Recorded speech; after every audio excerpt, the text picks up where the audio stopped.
What's going on, everybody? Welcome back to another day, another episode of The Daily Grind. I'm 30NSG, and on today's show, we're going to be talking about Rocksteady working on a new Batman game, it's claimed.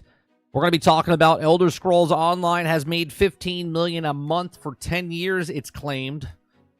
We're going to watch Lily did a video of the technology of Microsoft Flight Sim 2024, so we're going to watch that. Then we have a couple other stories of Sony learning nothing from Helldivers 2 debacle. And then we're also going to talk about Nintendo, what this new mystery Nintendo device could be. If you like what we do here, we do this Monday through Thursday from 10 o'clock in the morning till noon Eastern. We just cover news stories, read the articles online directly, first time for you guys, give you my thoughts and opinions, have conversation with chat. Chat is 1,000% part of the conversation. We do appreciate hit that like button, hit that subscribe button. If you'd like to go above and beyond that, become a member as little as $5.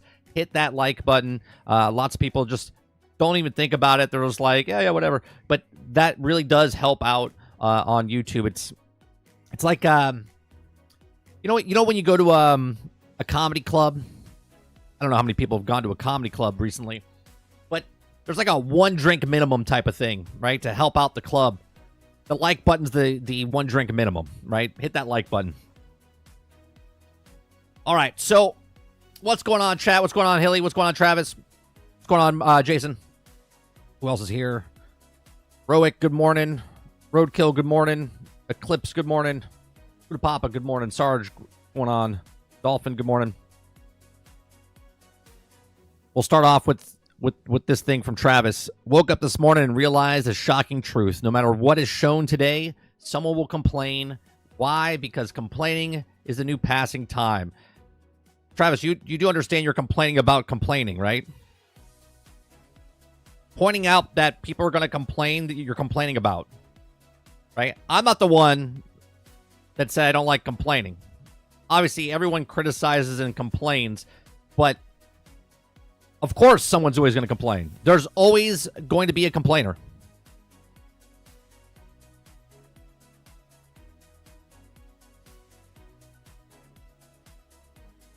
Travis says, reverse side of a person begs for it nonstop. You don't. It comes across like that. I can get an amen. You'll get an amen when you earn it. Well, the people that are here every single day, right? You're here. So if you're not hitting the like button, why the fuck you here? Yeah, you're here every morning before even the stream starts. If you're not a person that's hitting the like button, what the fuck you doing here? Go on, Den. And I'm not saying you're not hitting the like button. I'm just letting people know, hit the fucking like button.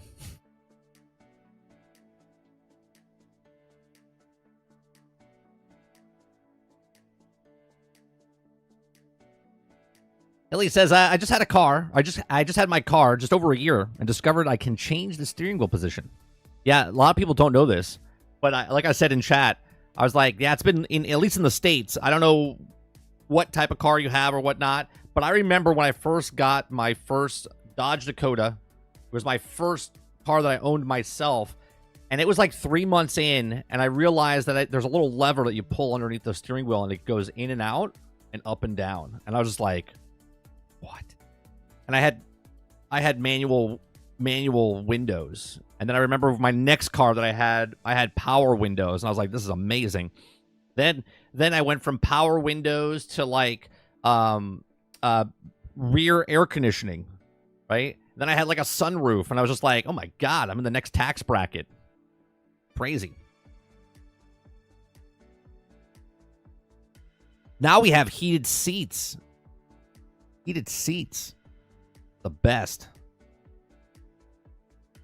My next tier that I want to hit, the next tier I want to hit is I want to hit what's it called? Air conditioned seats. Because in Florida, your boys need it. Your boys need it.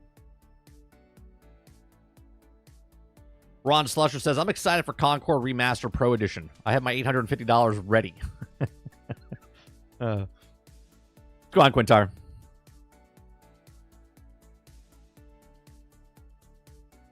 Krebsy says, I always thought this, but YouTube is 100% pushing the insane amount of political ads to get people to buy premium because fuck these ads. Krebsy, how long have you been watching me? And how long have I said, make the problem, sell the solution? Right? Make the problem, sell the solution. The problem is we have ads. They push the ads as much as possible. Sell the solution is, well, there's an ad blocker or you pay for YouTube Premium.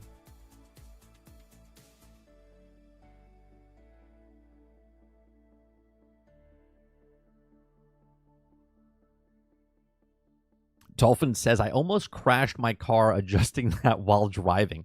Why would you do that? Why would you do that while you're driving?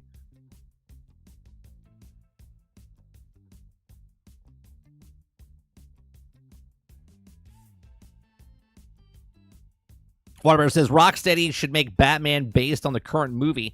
That entrance theme song is Listen, or Fire. I listened to it at the gym.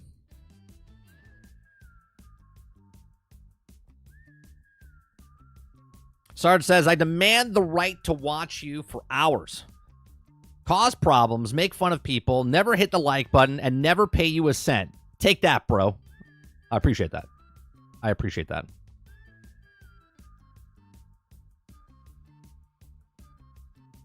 Roic says, I'm in Tennessee, and the heated steering wheel is great. Yeah, the heated steering wheel would be nice.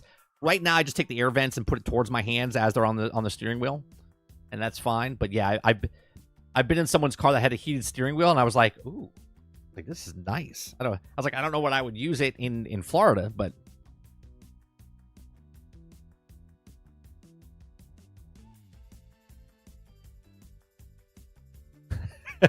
I was like, what is this?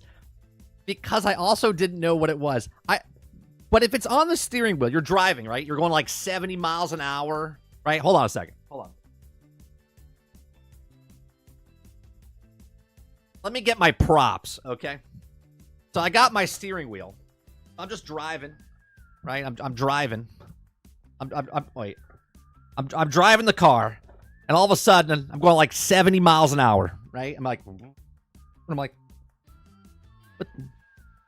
what's that? Let me pull. Like, what are you doing? Like, it's on the steering column. What do you think it would do?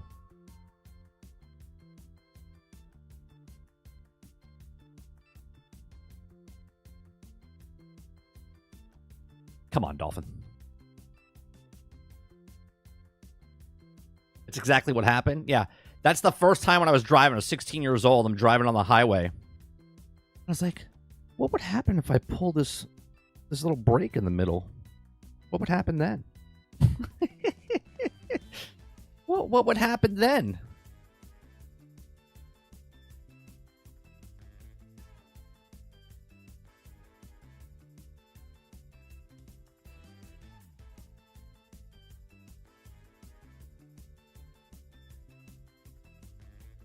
It's the candy button.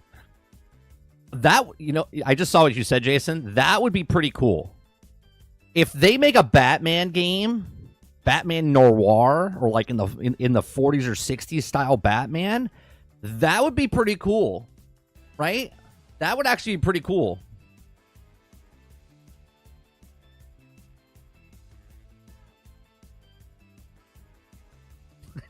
What would Tom Cruise do? You pull. Yeah, that's exactly what he would do. Come on, Kyla. That's the fun handle. Yeah. Well, as one time we were driving, right? I had 3 of my friends in the car. We're driving down this road down in South Florida called Powerline, right? And I was in my Honda Accord hatchback, right? One of my favorite cars I've ever had because it was literally my first car. Actually, it was my second car, but it's my first car that I owned because I had a Datsun 280Z T-top that my dad took from me right after because his car broke and he needed my car, so he took my car. And then I got the Honda Accord. But we're driving down the road, and I'm a fucking confident driver, right? Nothing scares me, right? I'm young. I was like 16, 17 at the time when I was driving, but I'm a confident driver, right? So I'm driving down the road, right? We hit an oil slick. It just rained. And then I hit an oil slick in the middle of the intersection. Both my friends are in the car, and we're having a conversation, and we hit it, and I did a spin out, and I was just like, and then just kept driving. And they're like, what the fuck? Like, are you a stunt driver? It's just like I knew what to do because my dad taught me how to drive. Like, if you're spinning out, what direction to go in and whatnot. Not even batting an eye. I was just like, all right, everyone good? And the reason I did that and knew how to do that was because I shit you not, when I was like 6 or 7, my mom was taking me somewhere and we hit an oil slick. And we almost hit a tree, right? And she did the, because the seatbelts back then weren't seatbelts. It was just the arm that came across, and like her claws or her nails basically went into my chest. I got more hurt by her nails going into my chest from holding me into place. Stiff arm, like boom. Like if there was a lineman and she was like hitting, she would have snapped their neck, right? Like she hit me so hard, I was hurt more by the arm impact than the actual car. So every time for years and years and years leading up to it, I would pretend to drive and I would pretend to do what the thing was. So when it happened down the road, that's what I did. Batman Ninja 30. Yeah, no. I'm really confident in driving. And I took this course older when I was working in the film industry. We work with stunt drivers and stuff like that. So while working in the film industry, I took a course of stunt driving. Small course, nothing too big, but it's basically I suggest everyone, if you have a young daughter or son, try to find a place by you that teaches them like a stunt driving course.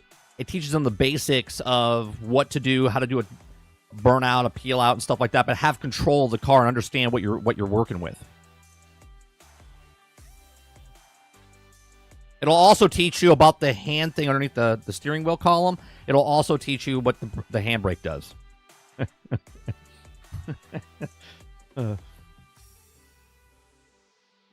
Travis says, but wait, Batman in the 40s would have a black Jim Gordon, a lesbian detective. Oh, about the Batman. Thanks, Amazon.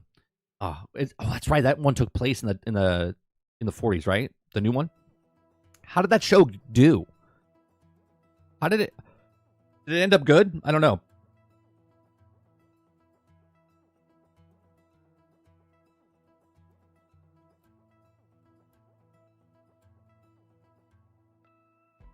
Beyonce's already addicted to Epic Mickey. Refurbish seems fun.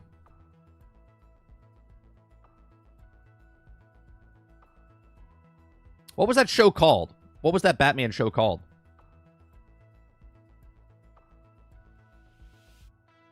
Was it Cape Crusader? Is that what it was called? Got a 96 on Rotten Tomato. Oh, well.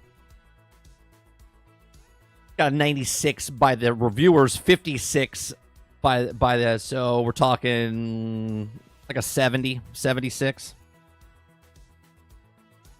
Yeah, it's mid-tier.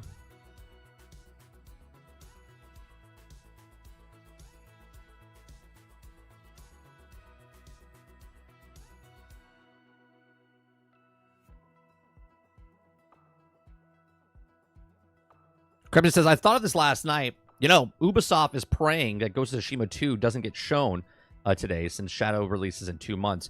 Well, this just came out right before the show started, Krebsy, that Ubisoft cancels online appearance at Tokyo Game Show. So that's not good. That's not good for Ubisoft.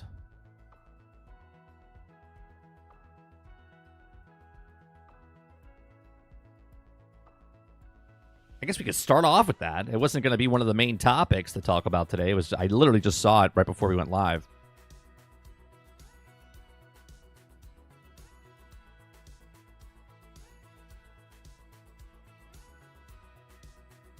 Kylo says, they're in shambles. I love it. And Jason says, oh, Ubisoft. Yeah, they're... You know what? Let's read it. Let's read that one. If you guys like what I do, we do this Monday through Thursday from 10 o'clock in the morning till noon Eastern. We just pick stories, read them for the first time on chat, give you my thoughts and opinions, have a conversation with you guys. Hit that like button, hit that subscribe button. If you'd like to go above and beyond that, become a member as little as $5. All right, so Ubisoft cancels online appearance at Tokyo Game Show. I'm sure it's no big deal. I'm sure the whole company, failing and going into the pit of doom with the stock prices completely destroying. I'm sure it's fine, right? Ubisoft has canceled its scheduled appearance at Tokyo Game Show just 2 days before the event is set to get underway. In a statement released by Ubisoft Japan, the company says the decision was made due to various circumstances. Various circumstances. Okay. It says, quote, "We regret to inform you that due to the various circumstances, we have decided to cancel our online participation in the Tokyo Game Show in 2024, which was scheduled to start at 3 p.m. on September 26th, the statement reads. It continues by saying, "We apologize for the short notice, and we sincerely apologize to everyone who was looking forward to the broadcast." No, you don't. Don't wave your hand and say, "We apologize." You don't actually apologize to anybody, right? You have massive problems happening behind the scenes, okay? So don't come out here and say, "Well, we apologize for the various circumstances that we've been doing." The company did say that the currently ongoing giveaway campaign will continue despite the broadcast no longer happening. Ubisoft pulling out the event comes during a time of turmoil for the company. While the highly anticipated Assassin's Creed Shadows releases in November, the company has been feeling pressure from other areas. I wonder why. What's happening with Assassin's Creed Shadows? I haven't heard anything. Have you guys? I haven't heard anything. First, there's a concern about the state of X-Defiant, where, despite the claims to the contrary, is in real trouble due to the failing player numbers. When there is a continuous failing of the stock prices, as well as the push from at least one investor to make the exclusive or executive changes to take the company private. Insider Gaming has made multiple attempts to contact Ubisoft for more clarification in various circumstances claim. As publishing, however, a response was not received. So what do you think of Ubisoft canceling its appearance at Tokyo Game Show 2024? Yeah, what do you think, chat? I mean, this is interesting to me. This is very interesting because the house must be burning inside, right? Like it's burning down. And they're like, "Well, what do we do?" Well, they can't even make an online appearance. It was just an online appearance. They could have had a video ready to go to show at the Tokyo Game Show, right? We live in 2024. It's not like you have to be live at the actual event. You could have preemptively made us some sort of video presentation of your stuff, talking about what's going on. But they're like, "Nah, under various circumstances." What does that mean? What does that mean? What do you think it means? Let me know in the comment section down below. Let me know in live chat. What do you think the various circumstances mean for Assassin's Creed Shadows? I think this is a big cluster between Star Wars Outlaws not doing the best. Regardless if people are having fun or not, it's not received very well. Assassin's Creed Shadows is coming out. It's not getting very good reception right now due to the Japanese culture, due to the diversity in the actual thing, due to Ubisoft just completely getting annihilated in the stock market, right? There's a lot of things going on. They need this game to be good. Just maybe, they decided not to go to Tokyo Game Show or do a presentation because they're working so hard to make sure that Assassin's Creed Shadows is actually complete, done, and not minimal viable product. Maybe that's what they're doing, but who knows? These are my thoughts. Let me know yours in the comment section down below. Where do you think this various circumstances mean from Ubisoft for not showing up at Tokyo Game Show? Hit that like button, hit that subscribe button. If you like what I do here, check out some of our other videos. Thanks for watching.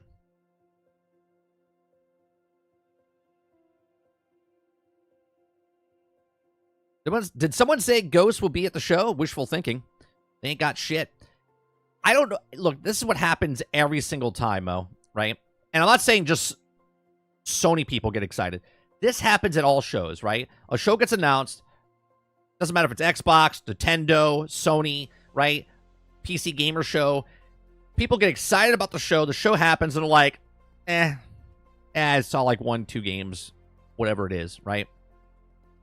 I don't have any investment with PlayStation this time around, right? So I'm not really excited about anything or disappointed with anything because I don't have a PlayStation, right? So they can show whatever they want.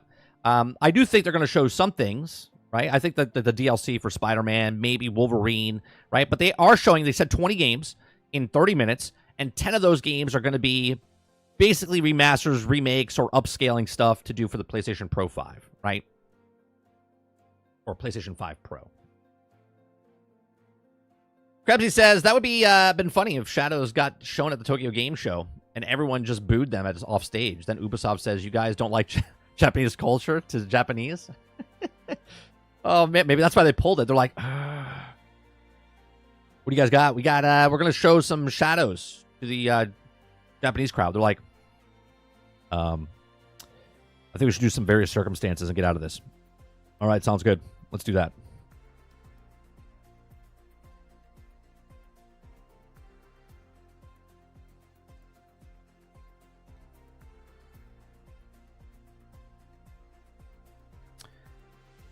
Kylo says, because they're afraid to show it in Japan. Because they know they'll hate it. Various circumstances, though. Various circumstances.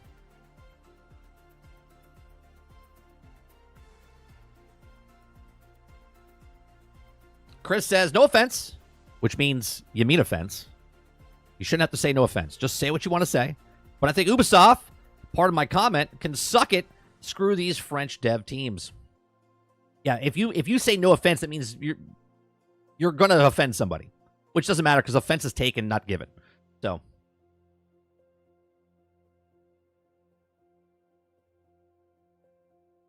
Jason says, how many remasters will be shown is the question. I say 4.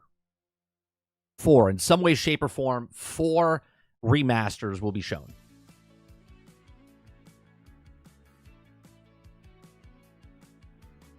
Ron Slusher says, The Prince of Persia is a damn good game, but outside that, Ubisoft has been lackluster. Yeah, with Skull and Bones and Pandora and Outlaws. And these are all bigger games. They just they're just lackluster. Sarge says they have no reason to show up. It won't help them. Too much bad press and drama to move around.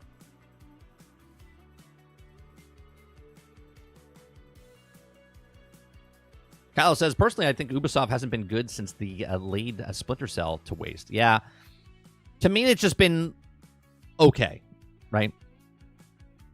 Here's a warning for anybody. If anyone got Ubisoft Plus just for Star Wars Outlaws, today is the last day for canceling your subscription because you probably got it on the launch day. It's almost been a month since Star Wars came out. So make sure you cancel your subscription. That's a reminder for people that need that reminder.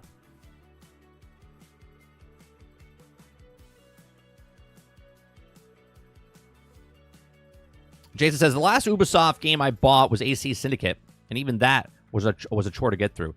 The last thing I purchased, like owned, was when I bought the Xbox One and they gave me Unity.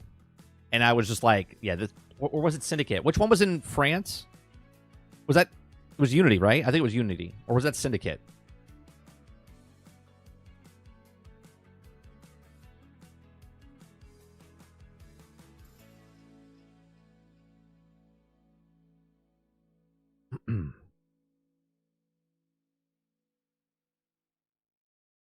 Let's see what else you guys are saying. Beyond Good and Evil 2 can save Ubisoft. I think that game's... I don't even think it exists anymore. Do we think we see it next generation? Xbox Next and PlayStation 6? Do we see that, Ron? Do we see Beyond Good and Evil 2 then? Which is 2 console cycles afterwards. They showed it during the 360 era. And now we had the Xbox One and the PlayStation 4, and then we had the next series SX/PlayStation 5. Do we see it by PlayStation 6?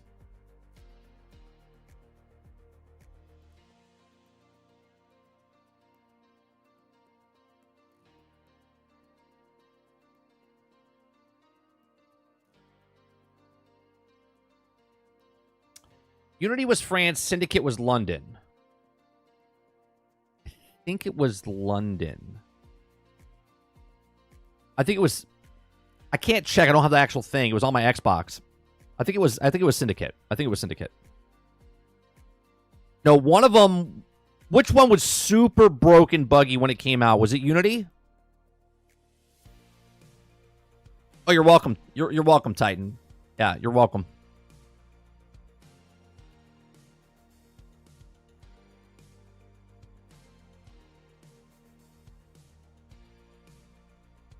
Hood says new Batman game needs Nemesis system. Well, hopefully. Hopefully, Hood. 30, funny story.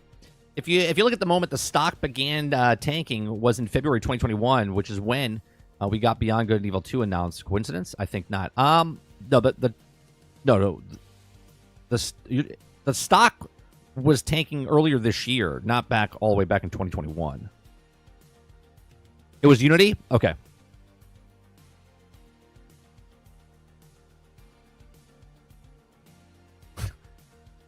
Dolphin says, France, London, same place to us Americans.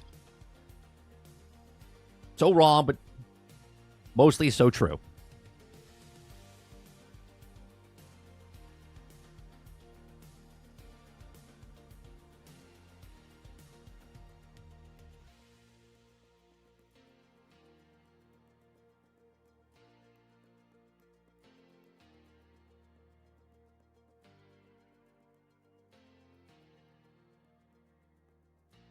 Oh, well, the major dip, yeah, was in 2021. January, February 2021. Is that when they announced Beyond Good and Evil 2? That's not when they announced Beyond Good and Evil 2. Beyond Good and Evil 2 was like 2015.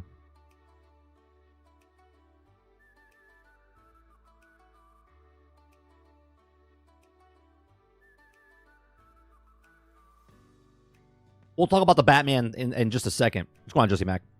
But will Rocksteady make Batman Arkham game about Batman Beyond? I think so. Jason said earlier that would be cool, like in the older, like 40s to 60 era of Batman. That might be cool.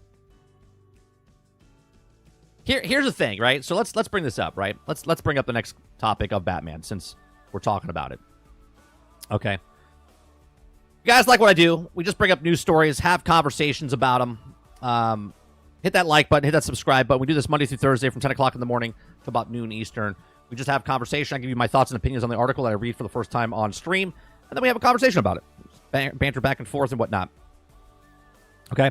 So Rocksteady working on a new Batman game. It's claimed. Okay, it's claimed. Now, Rocksteady Studios could be returning to Batman franchise in more traditional sense. Now, according to a leaker, Roommonger, okay, he understands that Rocksteady is, in fact, working on a new Batman game. On top of that, he thinks that Sony is trying to make the play for exclusivity in some way. Now, here's what I don't like about stuff like this. I hate that this is third party. I'm okay with first party titles, right? I'm okay that Spider-Man is owned by, Sony owns Insomniac. Insomniac has the brand.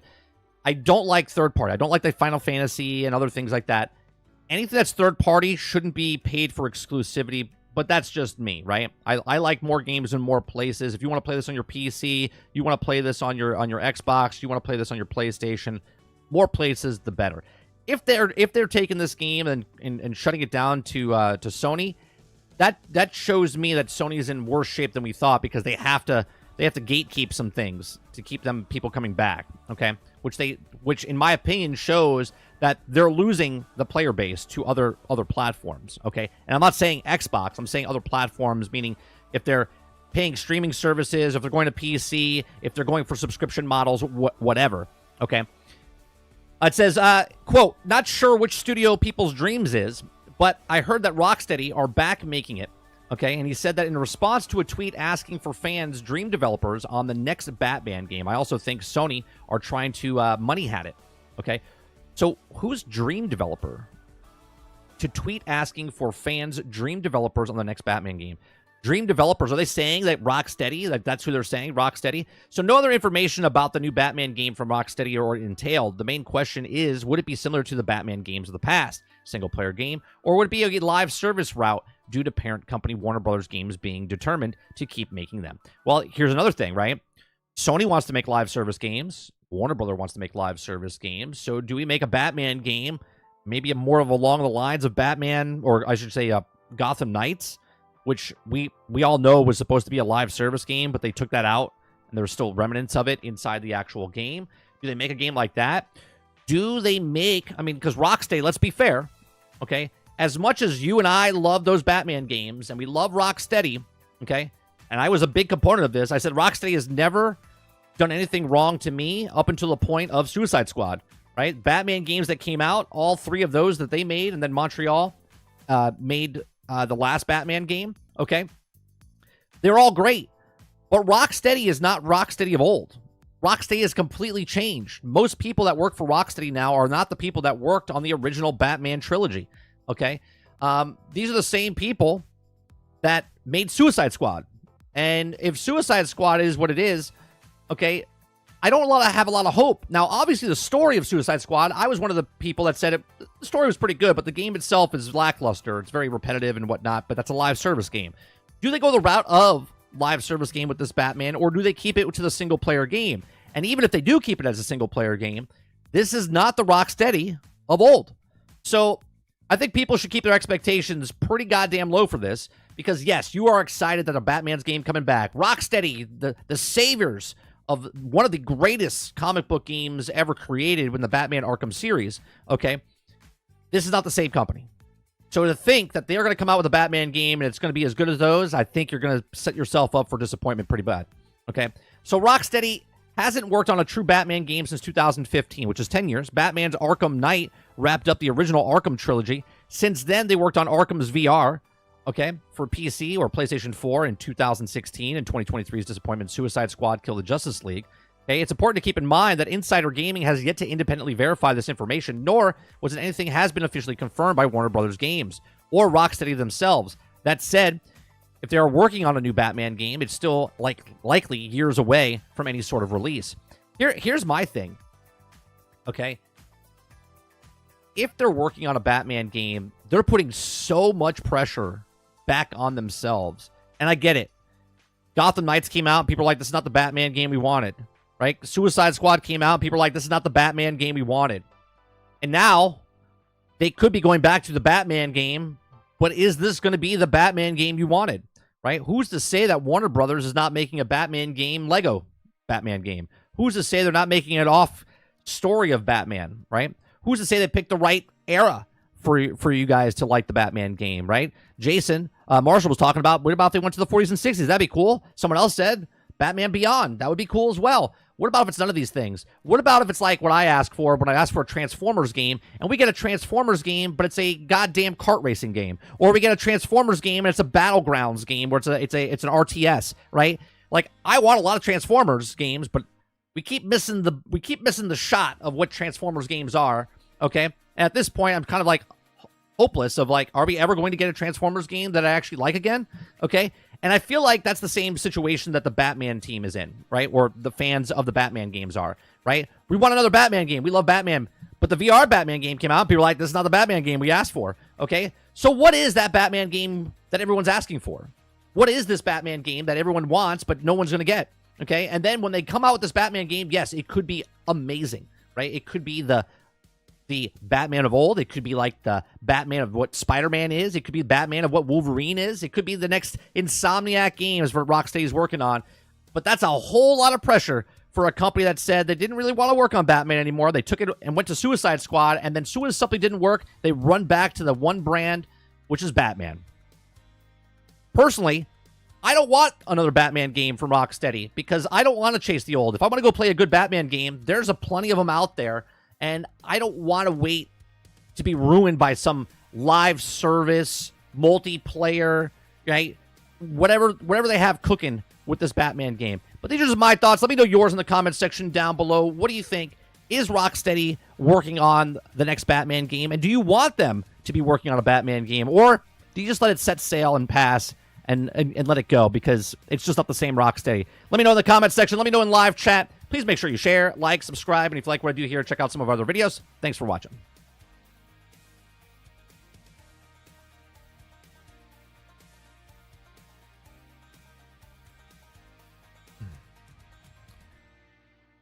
All right, let me see what you're saying.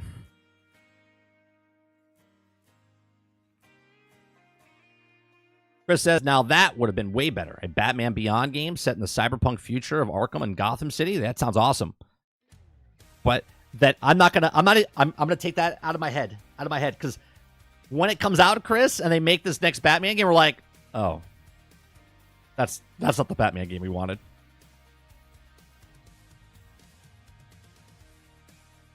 Eclipse says, I'm playing the Origins right now. I realize them why I hated the game every time I go into a new place. There's 20 new side quests to go do. Nothing to do, anything just to level up.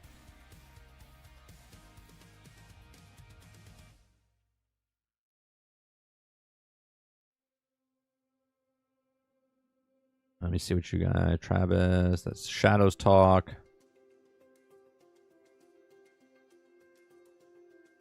So I guess they're not even going to bother with the rest of the DLC characters? For what? Suicide Squad? Oh, no, they're finishing those out. Yeah, they're finishing those out.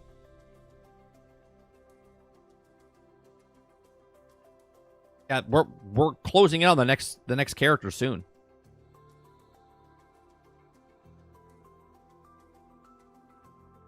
Chris says executives or exclusives from first, second, and third party have been normal business from the beginning of the industry. This is the idea that third party exclusives are bad and they're a sign of weakness and is weird. I didn't say it was weakness. I said I don't like third party exclusives. I never liked them. I didn't like it back in the day where they had exclusive characters for fighting games for that one area, right? And then another one for the other. I don't like exclusive third party. If you're first party, by all means, keep it located to your own console. I personally don't like third party games when they force you to get that system to get that third party. Right? But we're in a different time now. Most people don't do that for third parties because they're putting them everywhere because that company usually wants to make more money everywhere. But we'll see. If Batman comes out and it's exclusive for PlayStation and it comes out, it'll make its 3 to 5 million copies sold. And then nobody else will buy it. And then they'll make it out for PC to get more people to buy it down the road.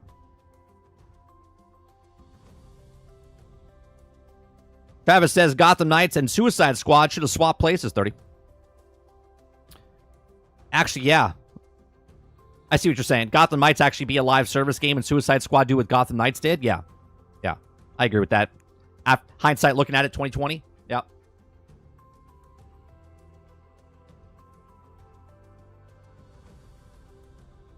Batman, Pokemon, done.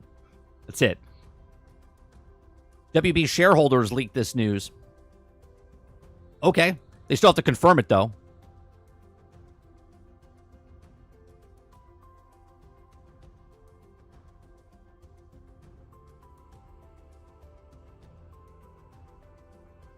I don't care what they work on, as long as the gameplay is good and the first property is not some DEI live service poo-filled mess. Right. I'm not excited until they show us what it is, Krebsy. You know what I mean? Again, Rocksteady's not the same company. Just like BioWare's not the same company. Just like Battlefield's not the same company anymore. Just like Bungie's not the same company anymore. And to think that these studios, especially the turnaround times that these developers work, to think that they are still the same company. They're just a company by name, not the people that did it. It's just like a sports team, right? A sports team that won the championship, and then they get rid of everybody. They're just the sports team by name. They're not the champions anymore, unless they defend their title. Other than that, they're just like, all right, well.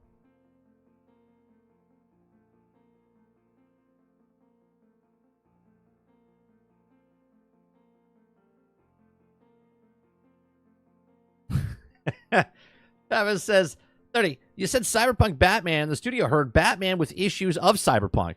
You know it's true. Yeah, that's exactly right. Did you see what Cyberpunk did? We should make a game just like Cyberpunk with all the problems and sell it as Batman. It'll sell billions.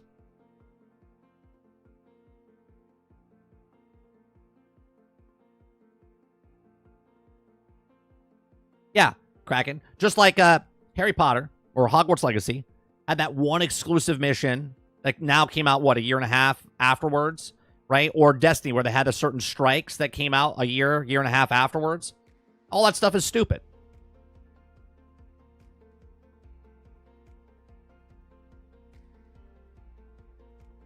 Jesse Max says WB is already making Arkham Shadows. We're set in the past. If Rocksteady is making another Arkham game where we're set in after Arkham Knight, not just Bruce dies. And then Terry, also interesting to see if the Arkham series. Here's my question. Why can't they make any other superhero? Why is it always Batman, Jesse? Why is it always Batman? There's so many DC characters, but yet for some reason they can only make a Batman game.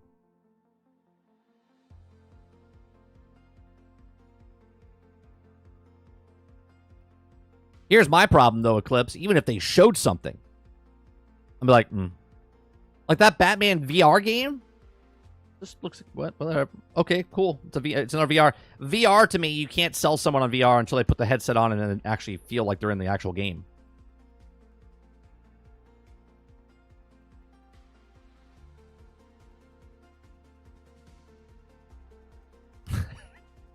Travis says, I've learned so much since joining this channel. The main one is gaming companies hate gamers. Yeah, but Travis, when you first came in, be honest now, when you first came in and you heard me say stuff like this, you didn't believe it. You didn't believe it. Now, a year and a half later, okay, now you're like, well, he's not full of shit. I mean, I might still be full of shit, but I'm not full of shit of that. You know what I mean? Akuta Papa says, people change over time. Why wouldn't the company change over time? Its employees change. I don't get the whole line of logic. It's the same company idea. Yeah, they're like, I can't wait. Rocksteady's making it. Okay, I don't even care anymore if they make another Batman game.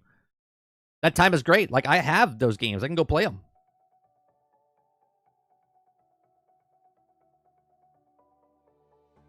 Sarge says, Batman sells the numbers. Shut up, bro. Clip says, Batman sells games. It's just like Spider-Man. There's plenty. Well, be honest, though, Clips. There was plenty of Spider-Man games in the past that didn't sell well. Right? Oh, boy, how we forget how all those other Spider-Man games that came out that didn't sell well. You might have liked them. I might have liked them. But a lot of them didn't sell well.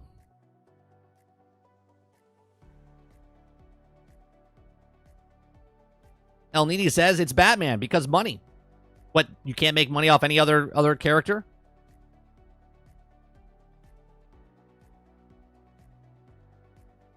Oh, I agree, Ford, that Batman is the best DC superhero.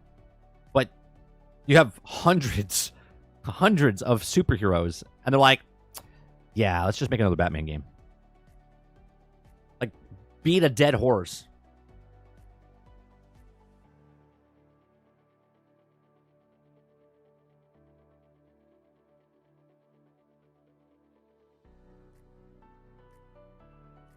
Ellie says 16 sodium atoms walk into a bar followed by Batman. Let's be honest. A lot of DC characters are pretty lame. Sure. But are you telling me, Deadly, there's not one other character that can have a game? I mean, obviously they're making a Wonder Woman game, which is like the first one of its kind, right? Where's Flash? You can make Hawkman, right? There's other characters that you can do. Right? It's a fucking video game. Are you telling me you can't take a superhero and make it a cool video game?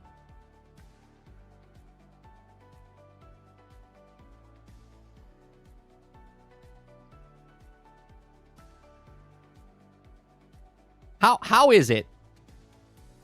How is it that's the three guys that made Undefeated, okay? Undefeated, which is like a Superman game.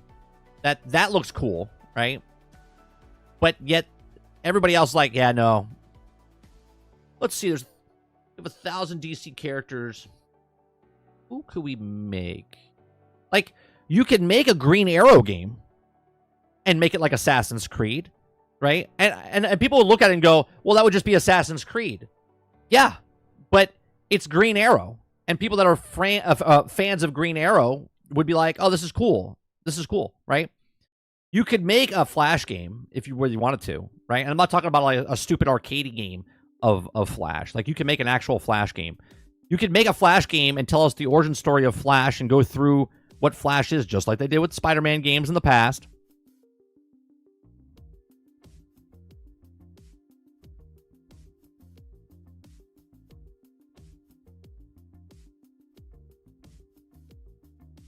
I'm Batman.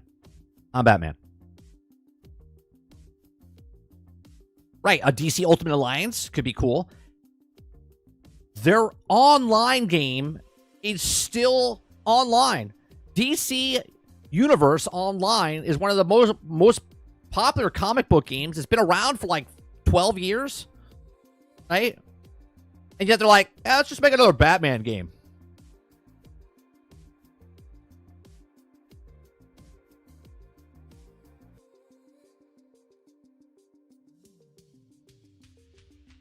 Jason says, as long as she doesn't look like Wonder Woman in Suicide Squad, it'll be fine. Can you imagine Kay Vest looking? Wonder Woman? Oof. That would be hard. That would be hard. That would be cool, Hilly. I want a Judge Dredd game. Make it like a cyberpunkish, done millions in sales, and that would be cool. Make that Judge Dredd. We actually brought Judge Dredd up a couple of months ago, or maybe about a year ago, I guess now, when we were playing the RoboCop game. We're like, all right, you made this RoboCop game. Make a Judge Dredd. Make a Terminator game like this. Like, take those things. Make a Rambo game like this. Okay? Like, RoboCop wasn't the greatest game, but man, did they capture RoboCop. Okay? Make those games. Some studio out there could just make 80s themed superhero / action hero type of games, and that studio would be successful.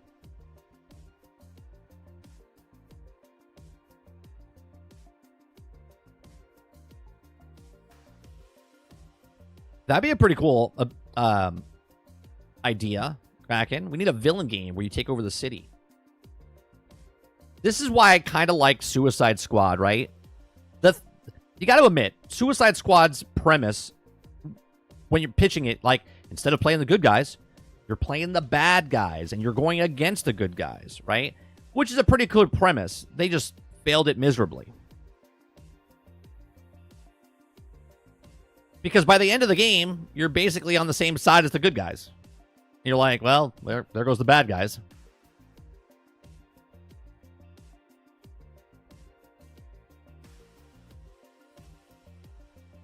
Captain Power, Masks, Silverhawks, plenty of 80s IPs. Oh, yeah. A studio could just make 80s IPs right now, and they'd be successful.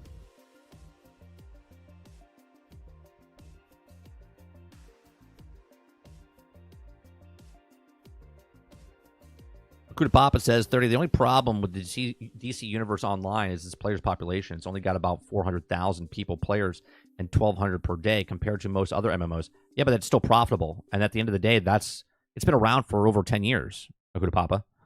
400,000 total.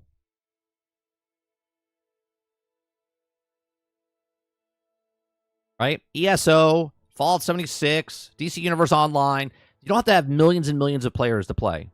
Right? And we'll talk about ESO in a second. Okay? It's making plenty of money. DC Universe Online is making plenty of money.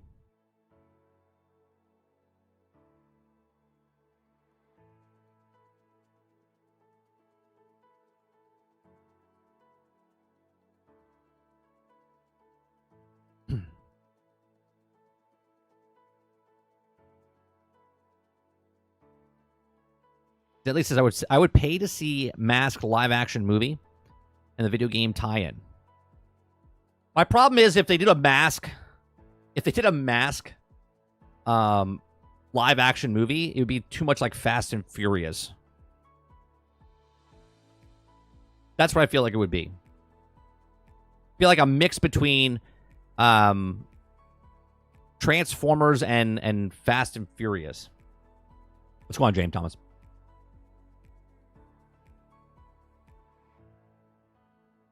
Yeah, that's another game that's super successful, Jesse Mack. The Old Republic. Are you talking about Knights of the Old Republic, or are you talking about the MMO, The Old Republic? Jim Carrey, the Mask. No, different Mask. Different Mask. We're talking about Mask with Matt Tracker.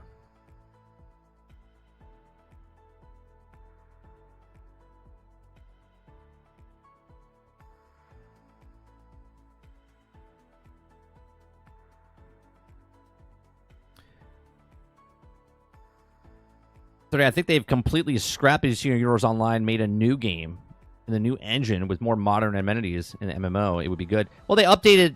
Still waiting. Still, the update for DC Universe Online for Xbox was supposed to come out last December. They updated it for PlayStation, February or March, and they still haven't updated it yet for Xbox. For Xbox. Hopefully Hopefully they do the update soon.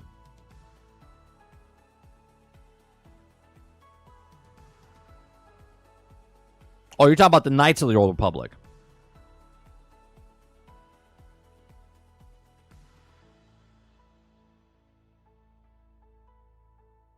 That's a great game. By BioWare? Yeah.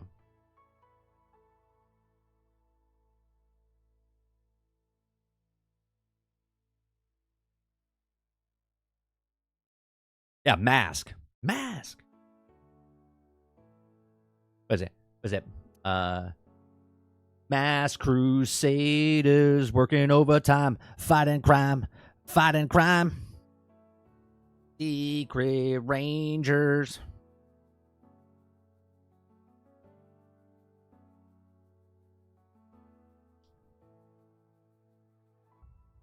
It's a great show. I play the song. They jam out. It's like 80s rock.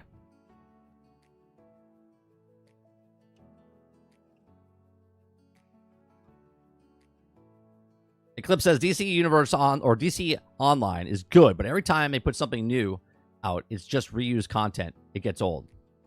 Well, I mean, they got to do little baby steps in that game, right? Because again, it's not a huge population, but it still has a population. And how old is it? It came out, I believe it's definitely over 10. It was 11 years old.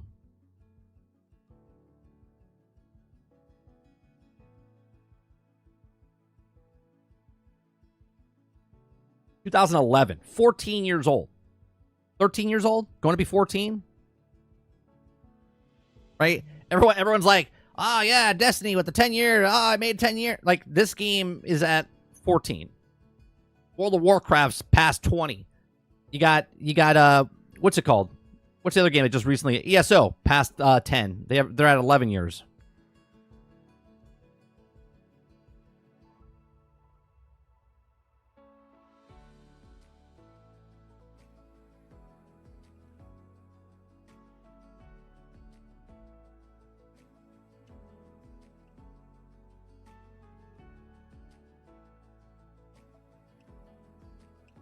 I'll do you one better. They don't even have. I hate when you type it in, it comes up with just. Yeah, this is Mask right here.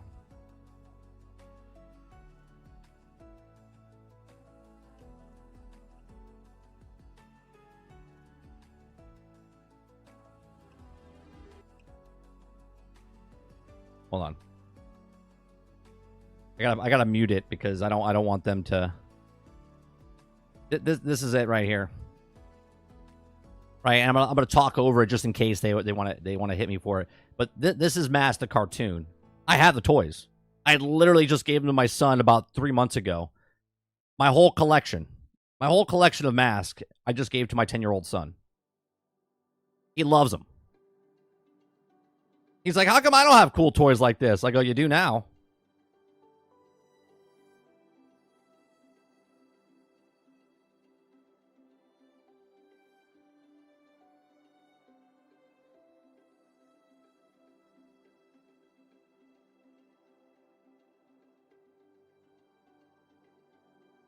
Yeah, RuneScape's still going. ESO's still going.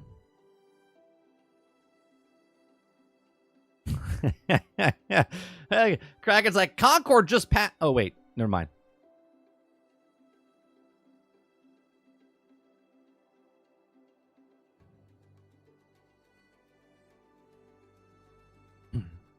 Even RuneScape has about 71,000 daily players. Hence why I would be concerned about the longevity of DC Universe Online.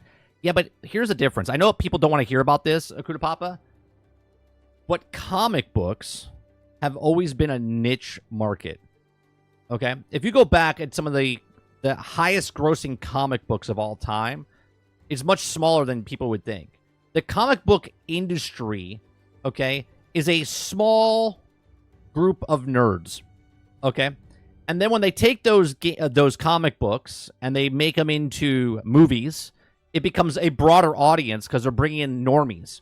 They're bringing in people that know nothing about the comics or whatnot, and they make a much larger group of people, okay? But the DC universe, the Marvel universe, okay, 15 years later, we look at that and say, oh, well, Marvel's huge. Yeah, Marvel, before it became the Marvel that we know of it today, was very small niche of nerds, right? You got your ass kicked if you brought a Spider-Man comic book, okay? Like, you got picked on.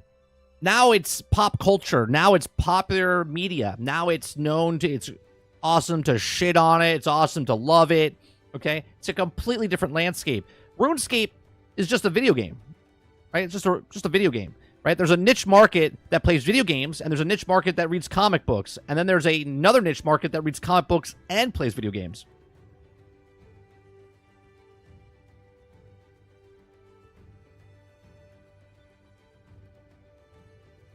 You're probably the only person that ever bought the Mask toy. Kidding me? Mask was huge for back then.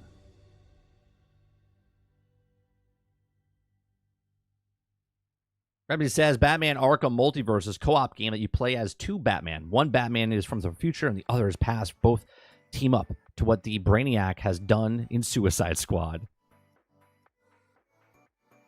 They're doing it. He put it out there. Blame Krebsy if they do a multiverse now. That's Krebsy's fault. He put it out there.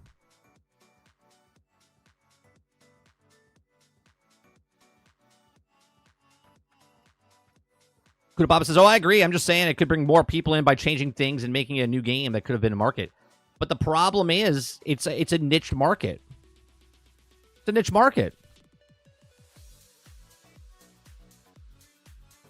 Like you're looking at, if you're looking at gamers that are, let's just go with the console market, 250 million people, right? You're getting 15 million, 20 million people of the 250 that like comic books, maybe. And that's Spider-Man, right? That's Spider-Man. You're not gonna get that if you put a game out about Hawkman, right? You're not gonna get that if you put a game out of Cyclops.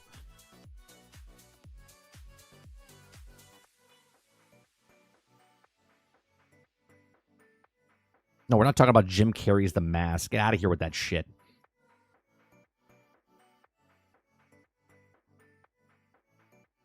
Let me. You know what? I'm gonna go get you a toy. All right, hold on one second.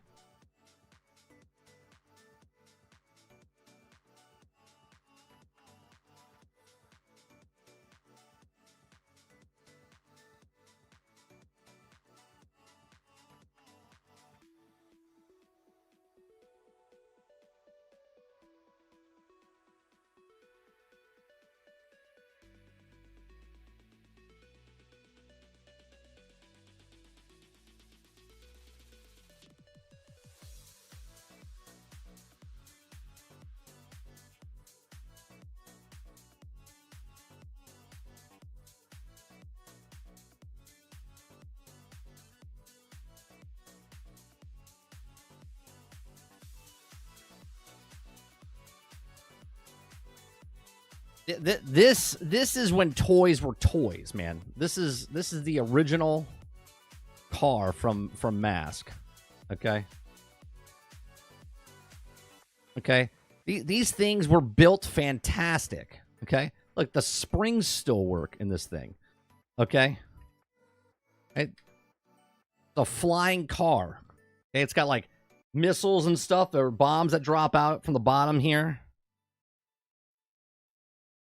Okay, then you got this guy. All right, this is a cool car, right? What kid doesn't like cars? And then when you have cars that when you push a button, it like pops up. You got a gun turret, right? Like you got a shield up front with more guns out in the front.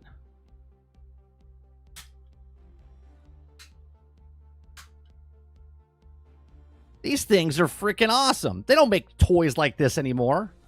Fucking Mask. Jim Carrey's Mask. What a stupid cartoon. Okay? All right, let me go put these back before my son gets... He's like, where'd my toys go?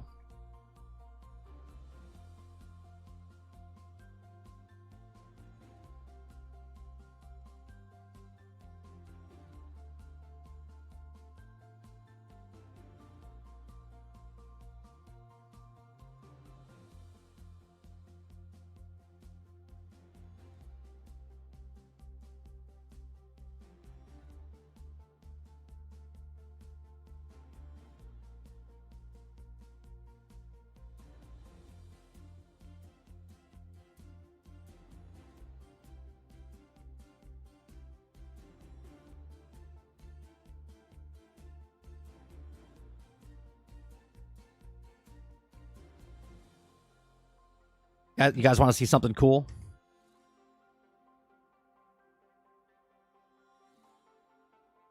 Check this out.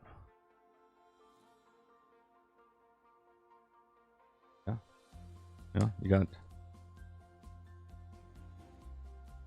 These are my old toys, right? These are great fucking toys, man. My son's one lucky son of a bitch. Okay.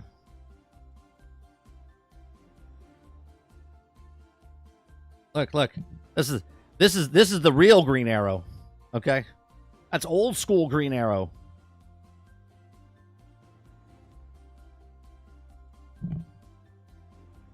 Fucking Aquaman. Got Aquaman. I got a bunch of them. I got a bag of them.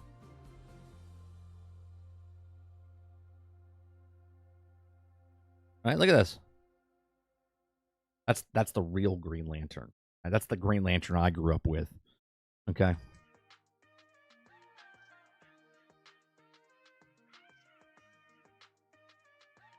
Look, there's Wonder Woman. Yeah, got the jerk off motion. Right? Look at her. You can't really tell, but she's not ugly. She's not ugly. She doesn't look manly. She'll chop ya.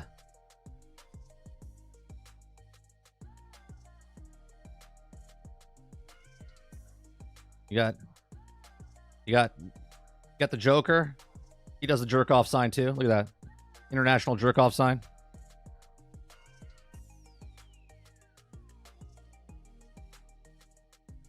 You got Hawkman. His wings flap. Okay. I got plenty of them. I got a bag full of them. How's her jaw?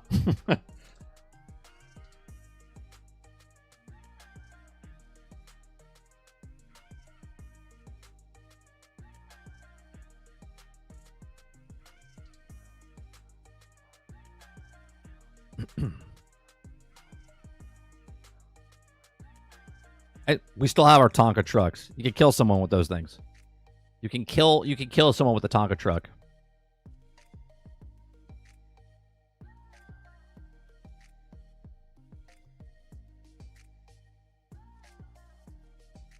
Yeah, my son's got all my Transformers. Original Transformers. G.I. Joe. Right? He's got my Turtles. Well, he hasn't had my Turtles yet. Okay, I gotta grab those from my mom's, right? My son just inherited a gold mine of toys. And the best part is he has his own toys. And then he plays with the toys that I gave him. And he's like, why do my toys suck? I'm like, well, that's just the way it is.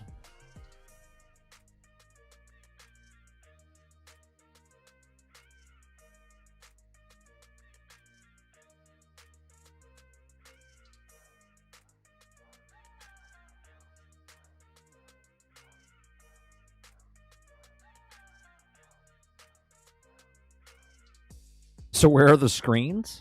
Those ugly toys can't be it? Bait? What do you mean? Where are the screens? Come on, gentlemen.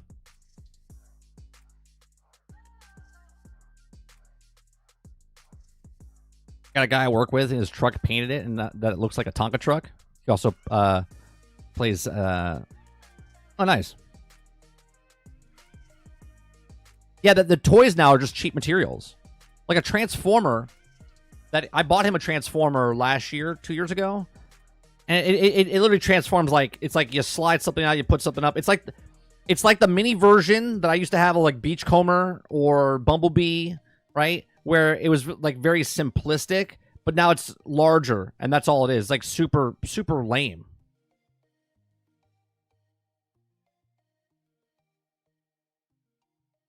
Oh, you're saying where the screen's like a kid, like where's the screen? Instead of playing with actual toys.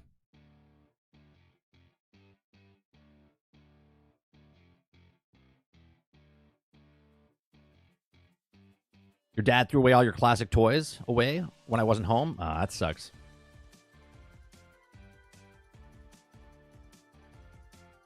So is the news over? No. No, it's not. Well, I'll keep talking about this until I want to.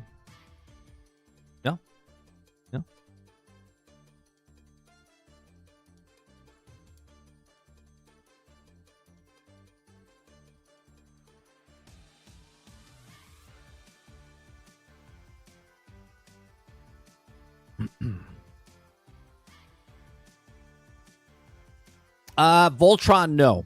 We had a couple of Voltron. We never had the complete set. My best friend had the complete set. I think I had one. I think I had the red or yellow. But he had everything. Oh, yeah, I got the G.I. Joe. That's right. International jerk-off sign. That's a funny story. The reason I call it that, Dolphin, is me and my friend, when we were like 17, 18, we went to a club. And we tried to get into a club. And my buddy's ID didn't work for him. And he went to the bouncer. He went like, whatever. And the bouncer goes, get out of here. He goes, you don't do that. And he's like, what? He's like, you just gave me the universal sign for jerk off. And I'm like, universal sign for jerk off? And I was like, all right, well, I guess we're not getting into this club. Right? The universal sign of the jerk off sign.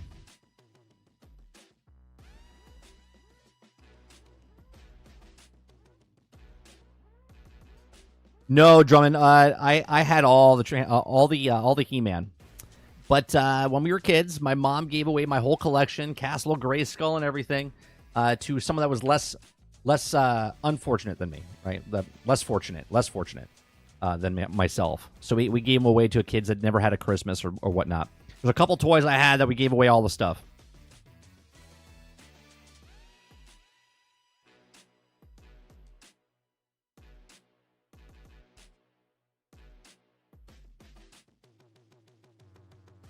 There's this comic book shop by me that has all the He-Man figures again, and I look at how much they're charging for them, and I'm just like...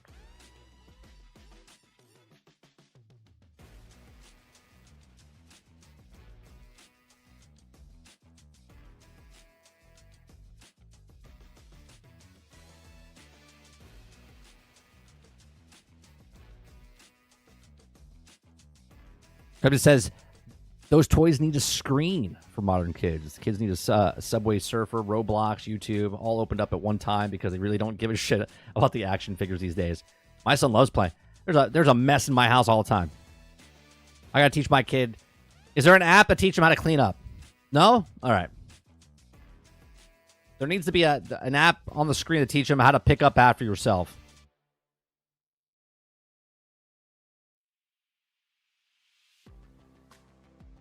All right, let's go to the next story. The next story is about Elder Scrolls Online, since we're talking about online, like DC Universe Online, ESO, Old Republic. Okay. Elder Scrolls Online has made $15 million a month for 10 years, it's claimed. Okay. If you guys like what we do here, we just talk about news stories, have conversations, read the story, give you my thoughts and opinions on the actual story for the first time right here. And then we have a conversation about it, whatnot. Hit that like button, hit that subscribe button if you'd like to go above and beyond it, become a member as little as $5. Okay. So Elder Scrolls Online has made $15 million a month for 10 years, it's claimed. It's been suggested that Elder Scrolls Online, which was released in 2014, has made $15 million every month since its launch.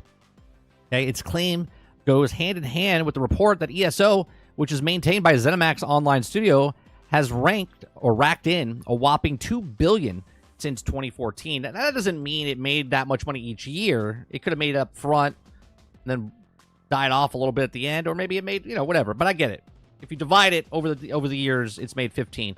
So Elder Scrolls Online is one of the most popular MMORPGs ever made. It allows players to explore many realms that also make up Tamriel and fictional setting in Elder Scrolls universe. Okay, it says 15 million a month. References was dug up. Okay, who found the number in the profile of Gary Boodhoo, a former UX lead ZeniMax Online Studio.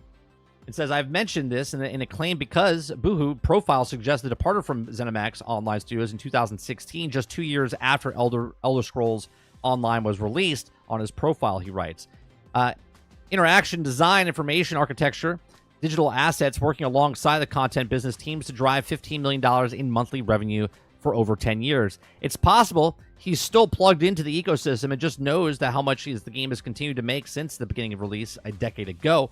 He also works in constantly capacities in sense of connected to Elder Scrolls.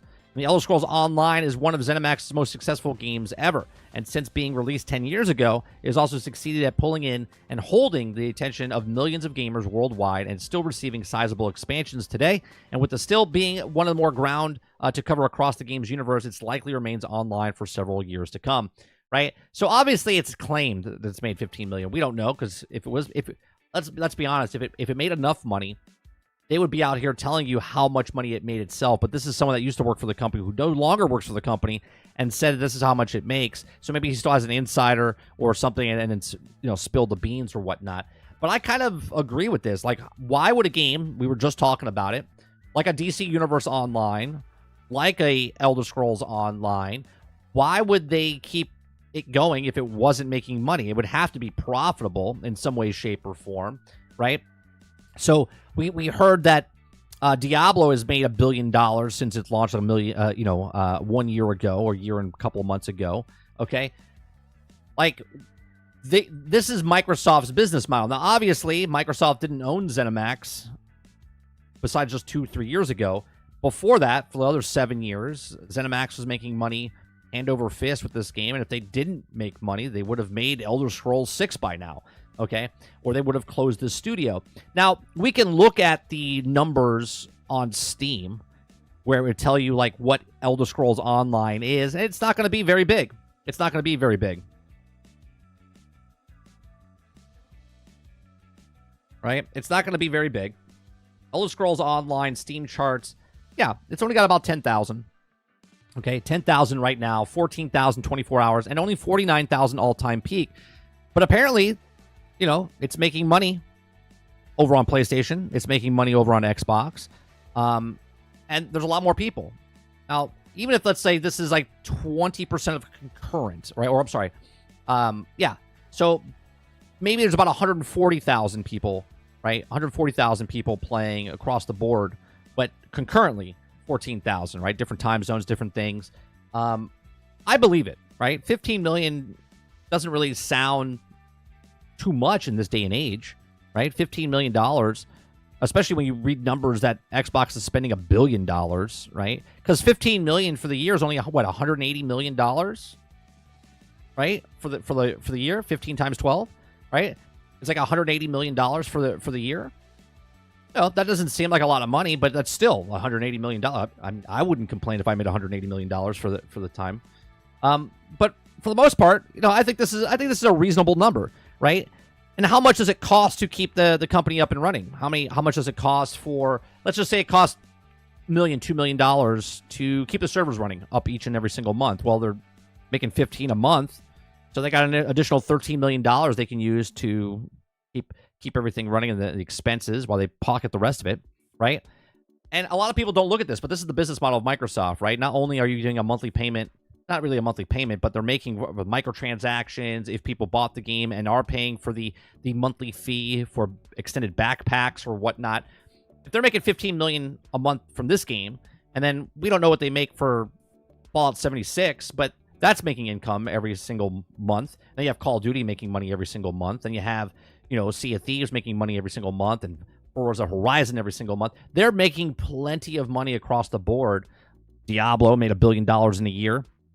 Okay, from all just microtransactions, or 150 million for the year from microtransactions, but $1 billion from the actual sales and whatnot, right? So there's a lot of income coming in, right? Just what Diablo made, okay, from the sales is what paid off the rest of the games they put on Game Pass for the year. So it's crazy the way Microsoft is doing it and the way this stuff is. I would love to know, like a DC Universe Online, for what the player base is, how much money it makes. But what do you think? Do you think 15 million? I mean, that's something to shake, be like, it's just 15 million. That's $15 million a month. That's $180 million a year for Elder Scrolls Online. If that, let's just repeat that. Let's just say that it is like Sea of Thieves and Forza and all the other live service games that they have going on their platform, plus the Game Pass on top of that, paying monthly. You know what I mean? Like, that's a lot of money. That's a lot of money coming from a lot of different revenues coming in. And I think this game could last another 5-6 years easily before Elder Scrolls 6 comes on.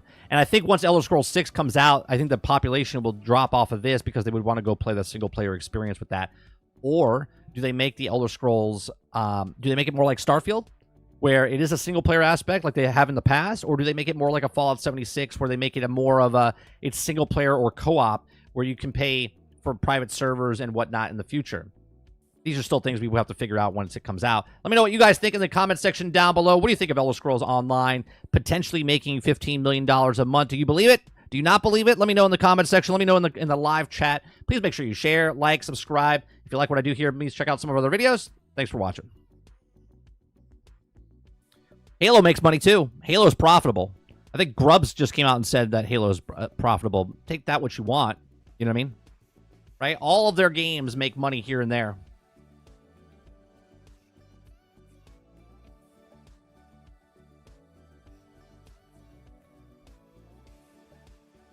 Krebsy says potential win. Square Enix has been removed from SBI client list. Is that true? I know you say potential, so did they just announce that somewhere?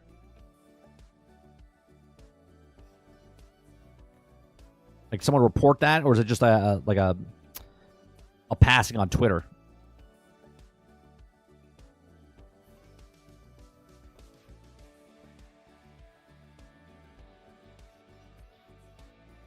Mo says Halo is making bank, Diablo is making bank, WoW is making bank, ESO is making bank. Yeah, they're all making banks. Excuse me.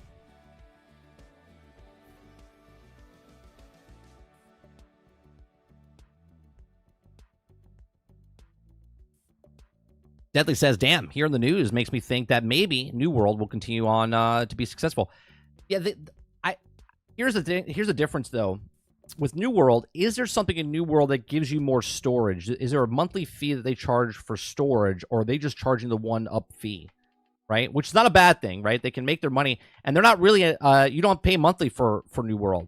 So because they're not paying monthly, they're just throwing it out there. Sure, they're putting the servers and stuff up there, but they're putting that in the cost of the new expansion. They're putting that in the cost of other stuff, but there's no monthly fee for that, right?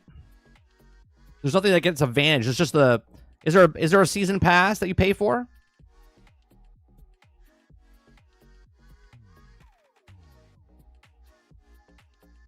They better make bank to recoup that 70 billion. Sure, but that 70 billion is not like how long do you think it takes to recoup that? I would say it's like 10 years is their plan, and they'll pass that. They'll pass that.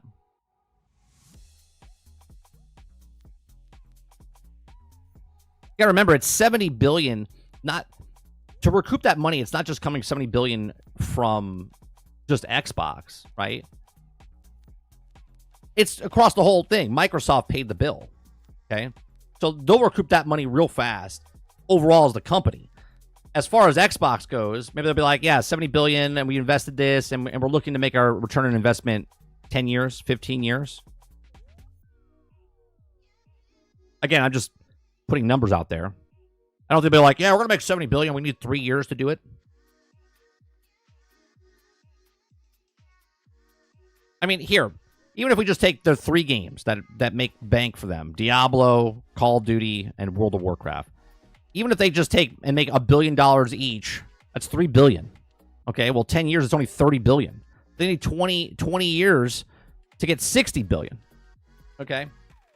That's if they had $1 billion each.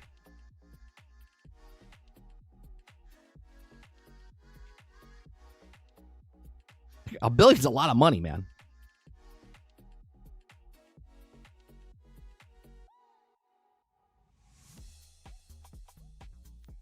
Yeah, Xbox is just doing fine. They're not hurting. Everyone says, oh, they're going to close. They're going to close the Xbox. They're fine.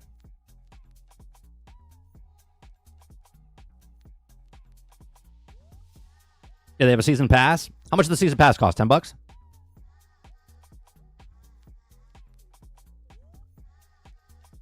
Dolphin says you don't become a $1 trillion company by not knowing what makes money.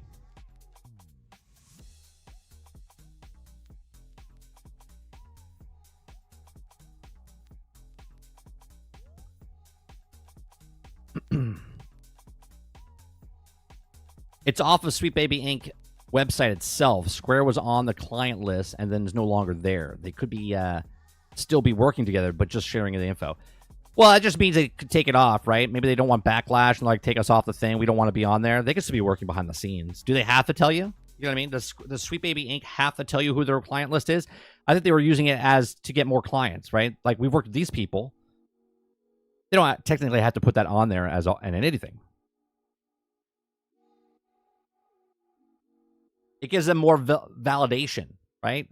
Well, how do we make our company look better? Well, let's show the brands that we've worked with, so it gives us more credibility.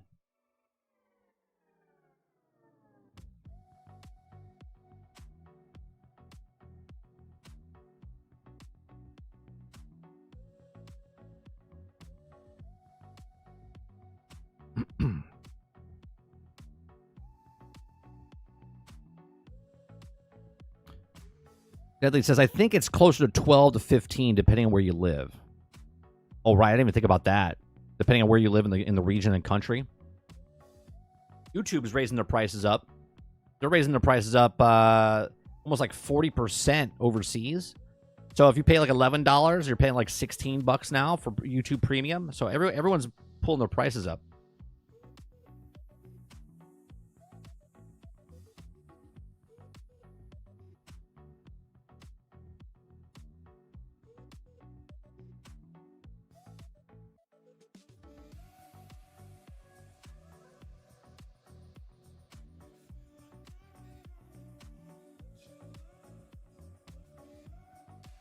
New World is a single-player game now. Like, literally, the whole main story is solo play, Travis.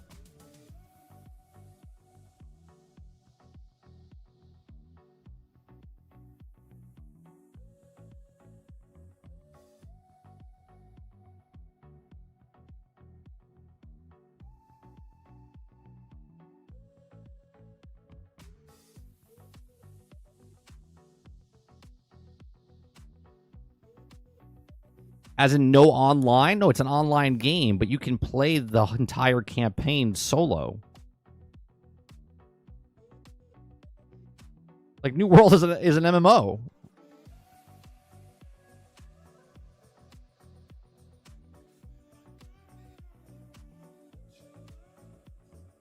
But you don't need players to play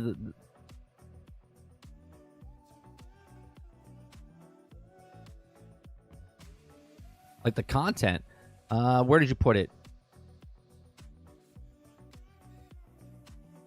Discord for a pick. Where did you put it in the Oh, there it is. Okay.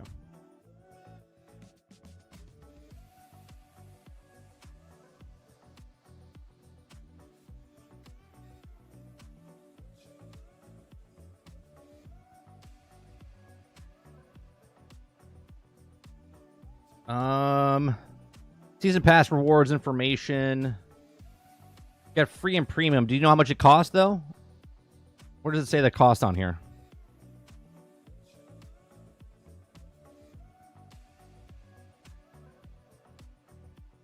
So there's what, 100 levels? They'll make good money off of it. I'm sure like 20%, 30% of the people that first buy the game will go in for a season pass because they'll be addicted to it, right? And they'll do the free pass type of stuff, and then they'll get the it's the Sea of Thieves model, right? It's the Sea of Thieves model. Sea of Thieves is $40, or you can play on Game Pass, and you just go through it, get a lot of stuff for free, but you also pay a premium for like $10 or whatever it is.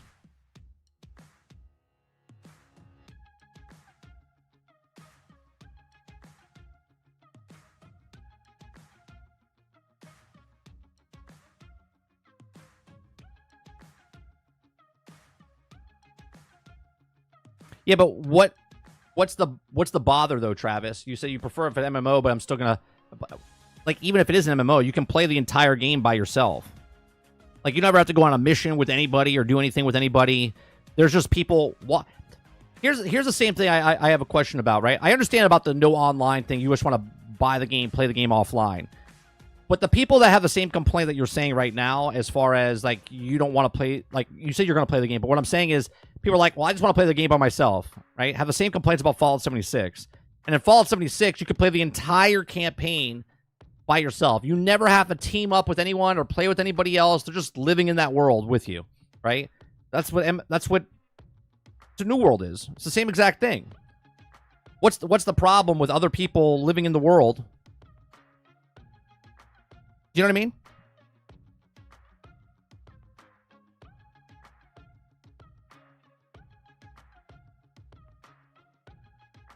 I'm probably gonna get the expansion pack for PC. I really like playing the open beta.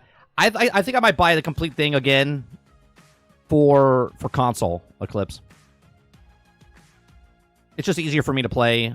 And then if I buy it, my son wants to play it, he can play it again. So it's almost like getting a game for 2 for 1. If I buy a game on my Xbox, he can play it. If I buy it on what you already have on my PC, he can't touch it.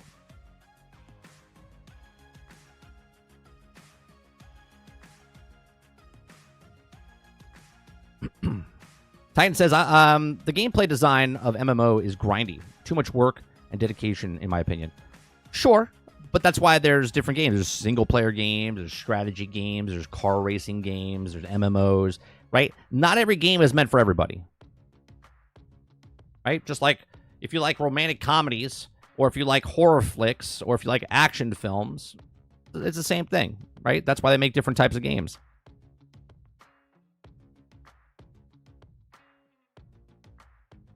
You play 76 in a private world. So, wait a minute. So you pay the Fallout first to play in your own world?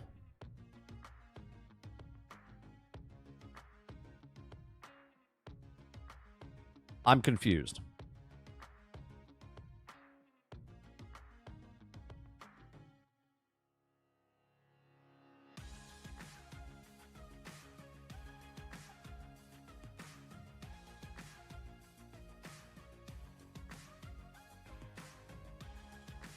I'm so confused by you, Travis, sometimes. From the things that you say in Discord to what you say in live chat and your actual actions, I get very confused by you. So confused.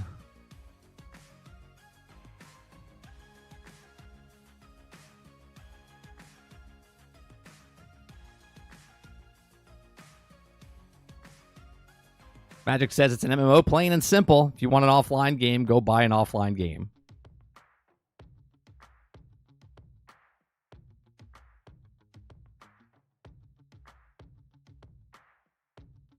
I'm so confused.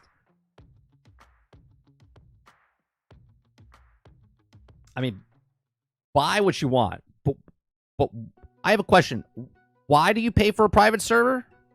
You just don't want to see anyone walking around? Is that why?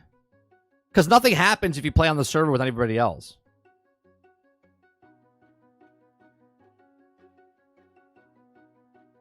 Like, you could be on a server with other people, and it does absolutely nothing for you. Especially if you don't join a group. Which is against what you're doing, because if you join a group, that never actually helps you, because they won't come and help you. They just joined a group together so you can get more XP. You'll level up faster. Because I don't want to see other people except 3 friends we play as a group. Okay. Unless I join a public event or anything, I don't see anybody else in the game. Like, ever. Like, very rarely. There's only like 16, 32 people. And when you go into your missions, they're instances. So you never see the people.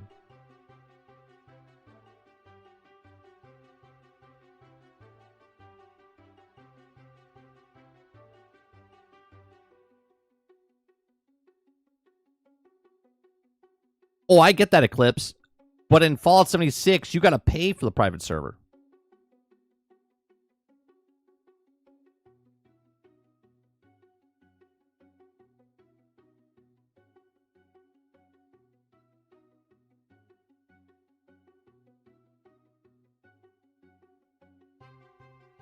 Kuda Papa says, I found out that New World T1 ammo is infinite, and they still have higher tiers of ammo. So the higher tiers are not infinite, but the lower ones are.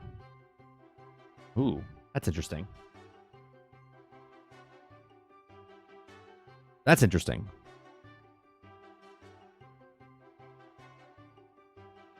All right, this next video is like 18 minutes long. We're gonna watch Paris' video on the Microsoft technology of Microsoft Flight Sim.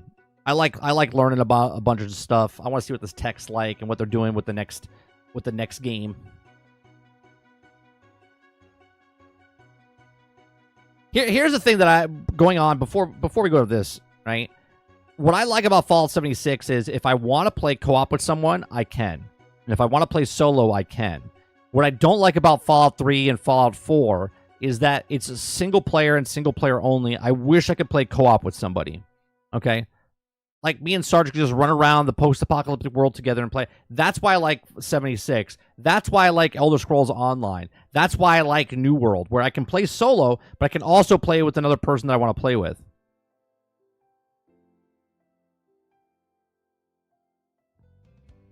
All right, let's watch this. Make sure the volume's up for you guys.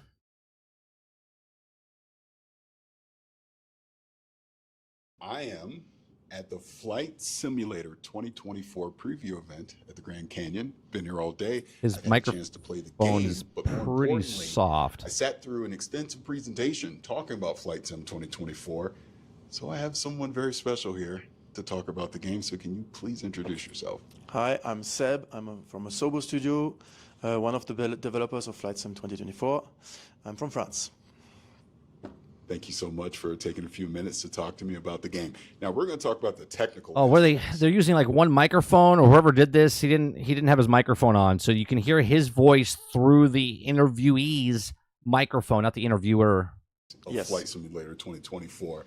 And I think the best way to kick this off, because this has been the question in my head from the moment the game was announced to here we are now actually playing it. Why is this a brand new game and not just an extension of Flight Sim 2020? Yeah, you can see as what we've said in the presentation, right? We started actually with this explanation, a technical architectural change.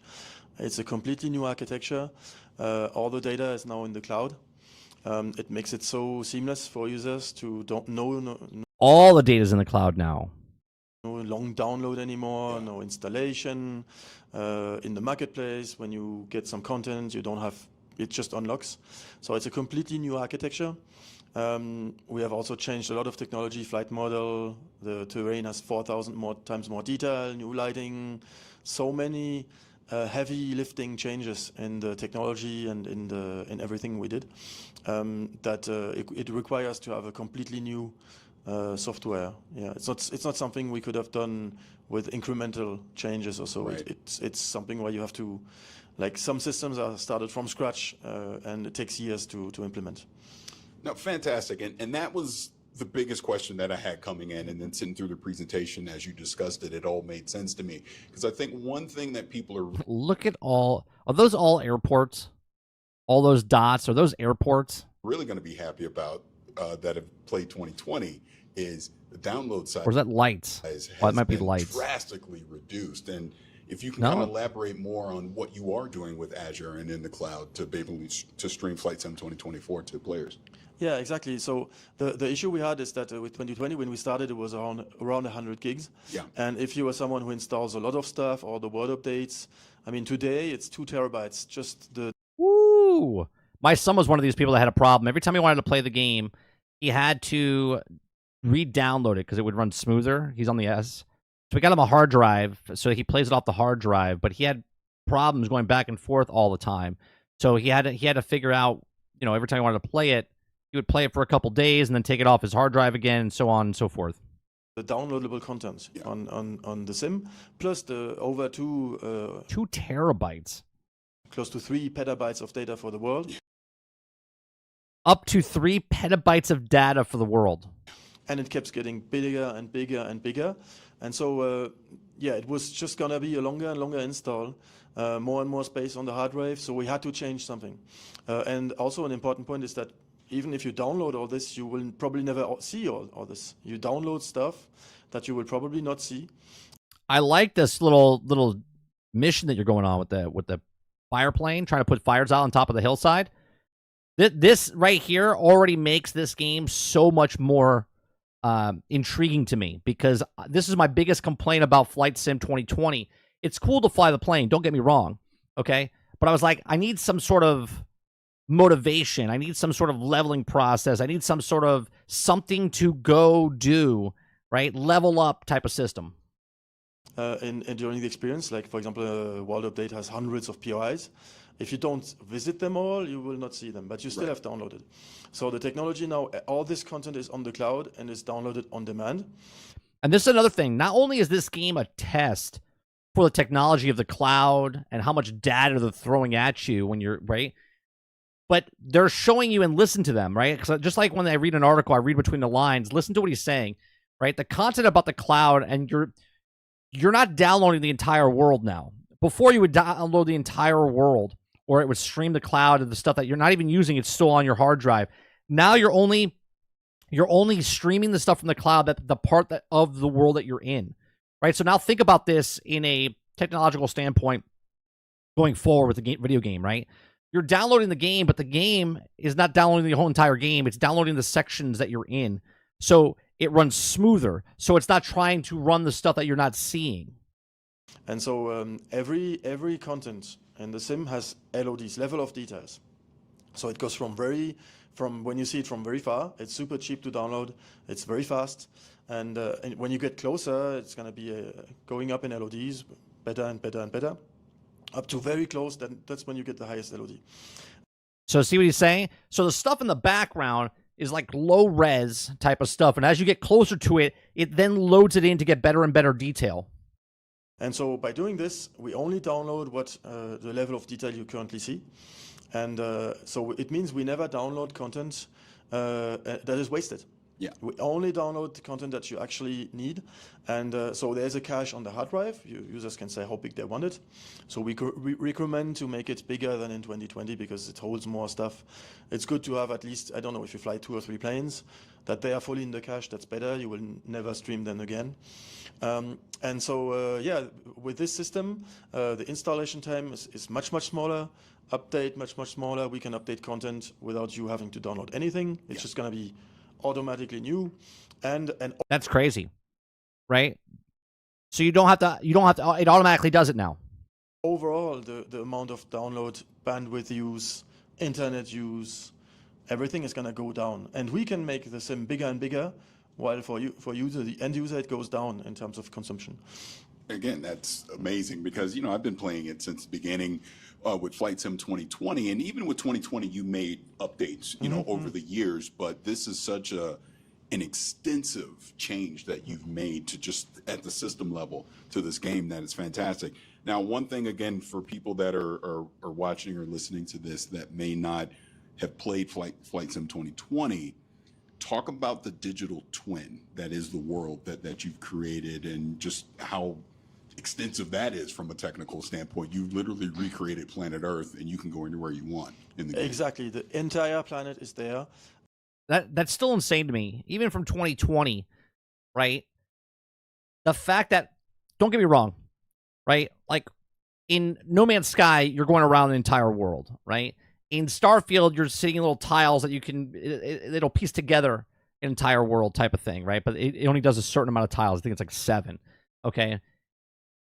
This is a little one-to-one scale of planet Earth, which is insane.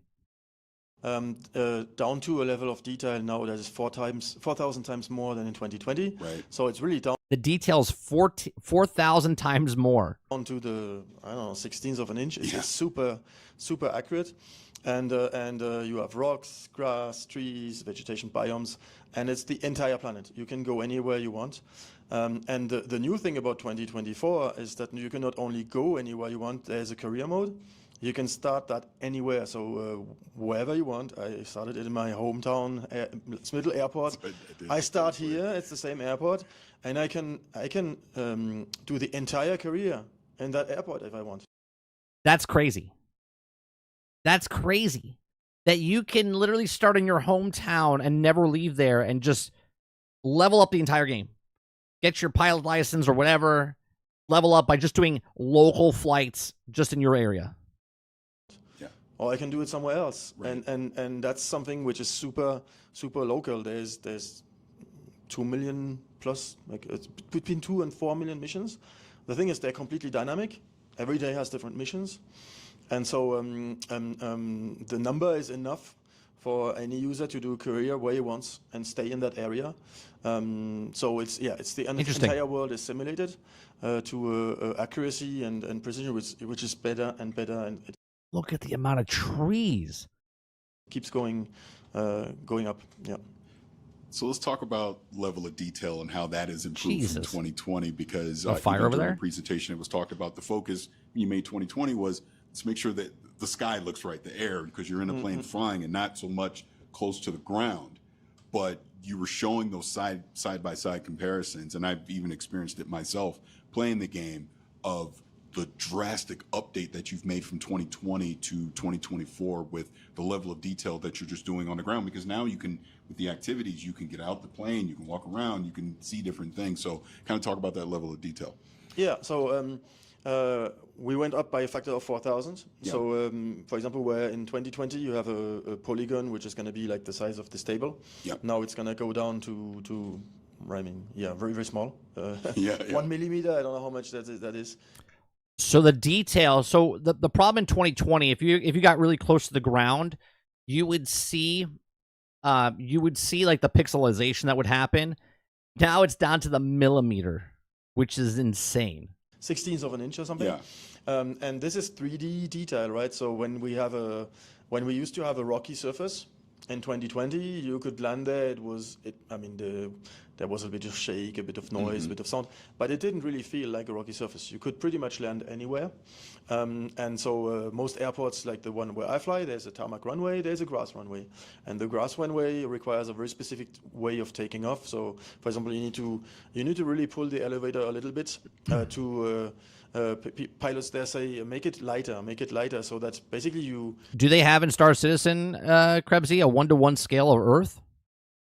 You don't have so much weight on the ground, and you don't get all these bumps which slow you down, and then you take longer to take off. So that was not so much needed in 2020, and now it really is, right? The ground is really fully in 3D, the wheels shake over it, and if you want to do bush pilot landing, emergency landing, anywhere, normally you're supposed to fly over at least once. So, for example, they call it interrupted flight when you have let's say you have a failure in your plane, but you can still fly maybe 20 minutes.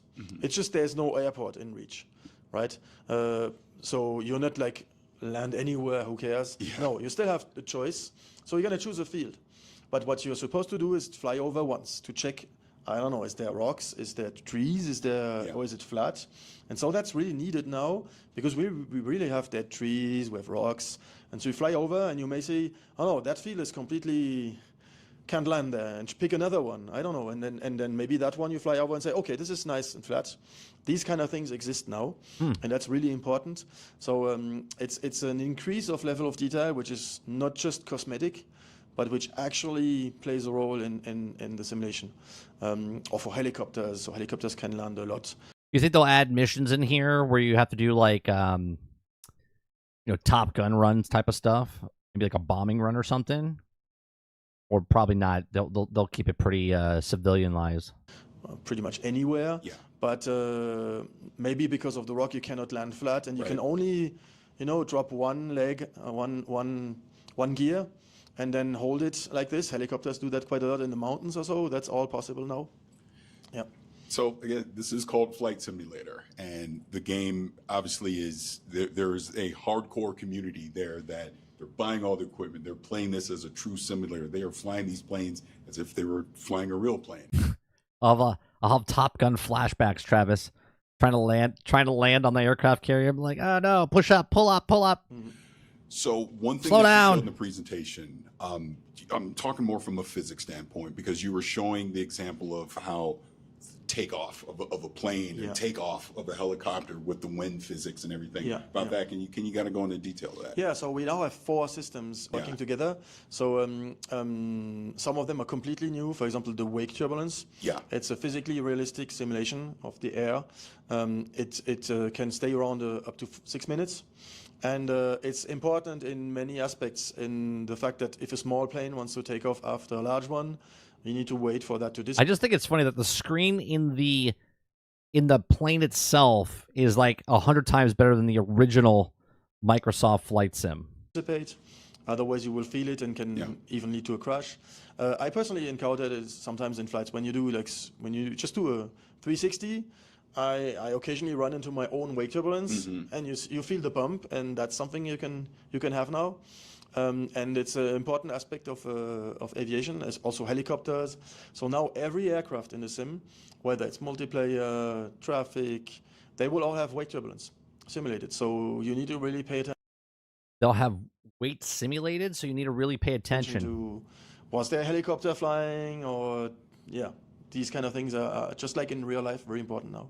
Yeah, that is fantastic. Now, again, we're talking technical aspects of There's a channel of a guy who does air traffic control for these games. I don't know if I forget what the guy's name is. It's hilarious because he talks to people. Because I don't know if he's a real air traffic control guy, but he talks to people, and it's fucking hilarious. Of the game. But one thing I wanted to ask you about was with this game is a combination of procedurally generated things and handcrafted things. And you talked some about places that you obviously would not have access to using satellite imagery to create some of these things, but also with the airports themselves, they've seen an upgrade as well. So can you kind of go into detail of the mix between handcrafted versus procedurally generated when you're... Is that his name, Air Flight Simulator? All these other key locations around the world. So there's always a mix between handcrafted, procedural, and also data. Yeah. So we will try to use the data as accurate as we can get, and Jörg can detail a lot more if you have an interview with him on all the data sources, all the stuff. But on our end, we use the data as accurate as we can, and procedurally we bridge the gap, right? When there's missing data or when it's not as accurate as we need, the computer comes in and adds, or AI very often, so we use AI to recognize ground types, for example, whether something is a rock or sand or something.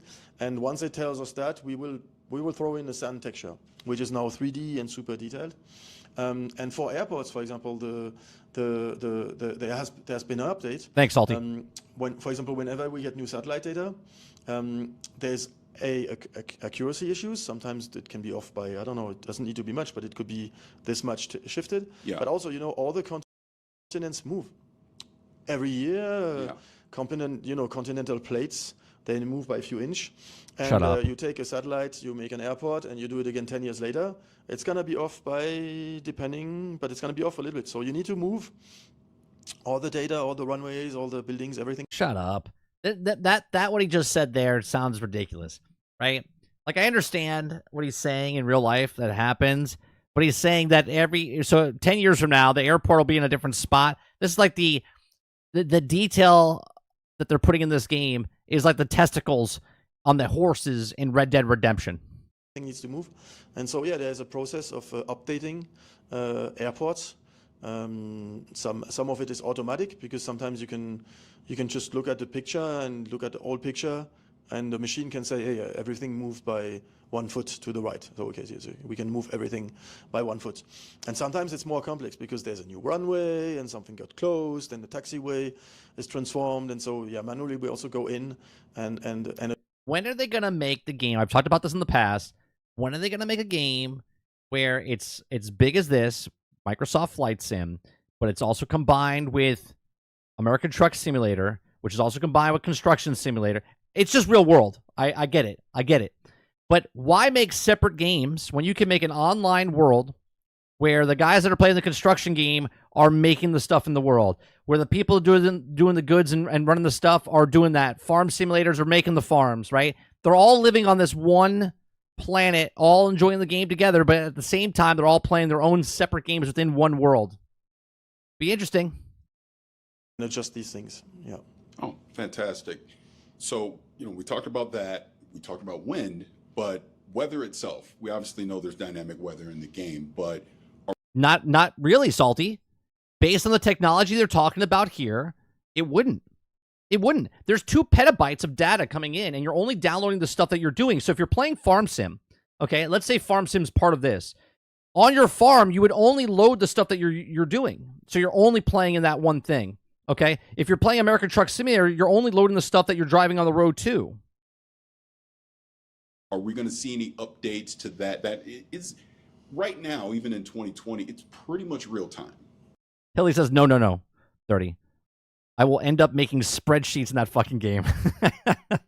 All right. Correct? As Yes. far as weather goes in the game. Is there going to be any enhancements to that? Yes, Beyond what we saw so in we did. 2020? I think. I think it's going to be a very useful enhancement. Altern One of the says issues with live because weather is that Altern says because why would you make all together for $70 when you can make it for each individual charge $70 for each, making a total of $300? Because you're paying a monthly fee to play online now, Altern, right? You're playing in a multiplayer world, just like World of Warcraft, just like other stuff. Okay, you can put a pass in or whatever you want to do. Okay, well they'll make that income coming in every month instead of the one-time fee of $70. that it was right now. That's it. Yeah. So and imagine you missed an event. Too late. You Right, Titan, like that. Like Riders Republic, right? You see the bikers and the skateboarders and the snowboarders and the squirrel suits, and you see all the stuff. Same exact thing, but just on a bigger scale because of obviously people that love Farm Sim would play the Farm Sim part. People that play the Truck Simulator. And now it feels more, again, more alive because if I'm taking a shipment to an airport and that airport has the stuff, now the person at the airport takes it from that airport or the train, whatever. That'd be pretty cool. And I get it. Be like, well, that's just like real life. Yeah. But that's why they like these games. That's why they're called simulators. got to be ready for the next hurricane or whatever. Or let's say you always work late. You come home at 9. You want to play. You're always going to fly at night. That's not really cool, right? So now we expanded live weather. Basically, the live. Yeah, but why isn't this called work sim, Salty? Right? People that you're operating a plane, you're operating a truck, you're operating on a farm, right? Those are already work simulator games, but people like those, so why not combine them? Live mode, live way of traffic, everything that's been expanded to a 24-hour history. So you can come home, World of fly at working 9 in the evening, and simulate the live time of 3 o'clock. Or let's say you want to do the 3 o'clock flight, you want to do it again and again and again. You can always move it back and re-simulate the past up to 24 hours. So that's a really cool addition to experience live weather. And we also did improvements with cirrus clouds. We have now the storms, etc. The clouds will be thicker. They're more realistically. Basically the density has been adjusted to be closer to reality, and also the lighting. Wait a minute. What did he just say there? To experience live weather, and we also did improvements with cirrus Live clouds. weather. With now the storms, etc. Cirrus The clouds, will and now be have thicker. storms, They're more etc. realistically, basically the density has been density of the adjusted clouds. to be closer to reality, and also the lighting. The lighting has been improved to be more realistic in the sky, so the weather looks closer to reality. Come put a pin on lighting, because I want to come back to that. But so with this basically this 24-hour cache of live weather that you have, you also talked about the activities and things that you'll be able to do now. Like essentially you'll be able to take jobs in your career. So even with that, like you brought up the example, I work late all the time, so I come home at 9 o'clock, but I want to be able to do an activity that happens during the day during Change a the certain time situation. So I will be able to simulate that at any time. Yeah, they do that already. Yeah, that's one of. I mean, one of the reasons we added this live weather 24 hours 3 is to make the free flight. You wouldn't be able to do that if in the game that I'm talking about, because 24 hours would be 24 hours. So if you're a person that works at night and you come home, you would never see night because it's online. But if you're by yourself in your own world, then you would be able to change the time. And more enjoyable, and also for the career mission, so that you are able to, because some flights may only happen in the morning, and if you can never sim in the morning, then you can never have those kind of missions. So that's why this slider is required. Yeah. Excellent. Now going back to lighting, I keep wanting to say lightning, but lighting. So you talk about ray tracing. Yes. In the game. What are some of those improvements we're going to see in 2024? Yeah, so ray tracing is very important because the other technique which exists is also more traditional lighting. One of the issues is the resolution of shadow maps, and they're always going to be a little bit blurry. And so basically on the especially on airplane cockpits, there's a lot of little buttons. And these are way too small for shadow maps. And thanks to ray tracing, now each of these little buttons, every little gap has its shadow accurately lit. It looks very realistic because ray tracing. Yeah, but you have control of all of that already, Akuda Papa. You can make it rain, you can make it cloudy, you can make it bright and sunny, you can make it daytime, nighttime, whatever. Allows to have shadows which are, That'd be stupid if they got rid of that out of the game, right? They have it in 2020, but they removed it from 2024. More or less blurry, depending on realistic, the distance. Yeah. All right, I'll take the bait. I'll take the bait, Mo. Hey, Mike, guys, where can I play this? I forget. What's it called? Oh, yeah, that's right. Game Pass. Of the object that casts a shadow and the shadow, which is how it looks in the real world, where with shadow maps it is just always blurry. And so this makes it so more realistic. You can really feel the depths, you feel the distance of a button, the size of a button, just because it looks realistic with its shadow. And that's something where I would say, especially for a flight simulator, having ray tracing in the cockpit is so important. Ray tracing in the cockpit. So when you're looking at a button that's like this tall, or the lever's this big, it'll have the exact shadowing casted on it. Kind of a two-parter. Flight Sim 2020 right now is one of the most visually impressive games on the market. Just as far as photorealism, everything. It started off as a PC game. It eventually did come to the Xbox Series X and the S, I do believe. But now in 2024, and maybe you're not ready to announce anything, I don't know, but I'm going to ask anyways. On the PC side, right now 2020 is doing DLSS 3, correct? I think so. Yeah. So I'm just wondering, are there going to be any additional improvements on the PC side when it comes to DLSS? Is it going to use 3.5? Anything that people might expect on the PC version? So I don't know exactly on when, but what I can say is we have always kept up. Okay. So even on 2020, we've kept up. So whenever new technology comes, sometimes it takes some time to test it, try it, implement it, but we try to do our best to keep up and as quickly as possible provide the new technology to the simmer. So I can't say exactly when, but I'm sure. This game looks great on the Xbox Series X, Salty. I mean, if you're running, I don't know what graphics card you have, but as far as downloading the whole game, they said it'd be much smaller and much less intense. So you should be fine. It shouldn't blow up your computer. Every time there's something new in rendering, we keep up, we take advantage of it, and we implement it. Yeah. No, that's great to hear. And again, just giving kudos back to the studio. Even when 2020 came out, it was. Can I get out and walk around the floor? Can you do that now? I don't know if you can do that now in 2020. And you improved it over the years to where now it runs fantastic on PC. Now on the console side, we've talked about ray tracing, things like that. Can we expect it on the Series X at launch? Yeah, my son plays it all the time on the S. It looks good. Now, when I compare it to the two, obviously it's night and day, Mo, but it does look, and it works fine. It crashes every now and then on the Series S, though. On the console, we have found a lot of optimization. We're pushing. That's right. You can play it on the Fire Stick Cloud. Pushing because, as you see, the sim gets bigger, higher resolution, 4,000 times more detail. So, and it's the same console, right? The console hasn't changed. So we are just pushing and pushing and pushing optimization so that we can keep up on the console and have a similar experience than on the PC. And so, yeah, we have found a lot of optimizations. No legs, I'm out. Not realistic. Flight simulator, no legs, I'm out. One of the biggest issues is memory. We found ways to get more memory out of the console, and we found ways to also get a lot more performance out of it. So we're trying to keep up as well on that side. Yeah, that is fantastic. Well, and thank you so much for taking a few minutes to talk to me about Flight Sim 2024.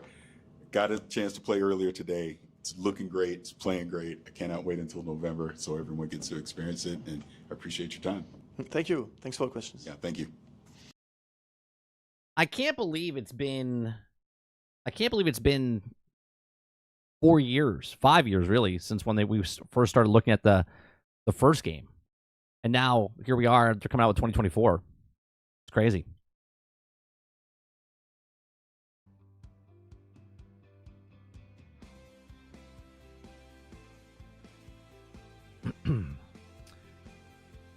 All right, we got one other story. Technically two other stories.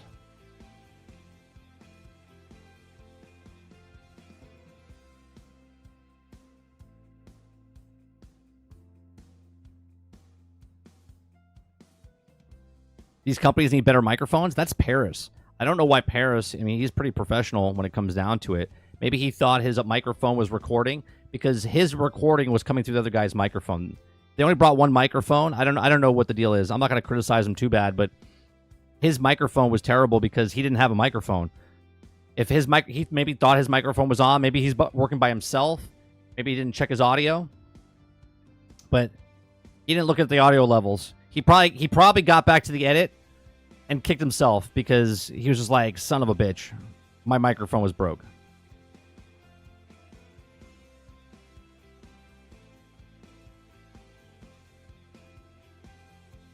Yeah, I think they were together. No, he was definitely nowhere near the microphone. If anything, if he was using a regular microphone, talking into it and then handing it to him, but that's not what was happening. He had a microphone set up in front of him. You could hear it. And then he thought he had a microphone and he didn't have one. And maybe he made the thought process of, well, I only have one microphone. I'll give it to him. But he should have been handing it back and forth.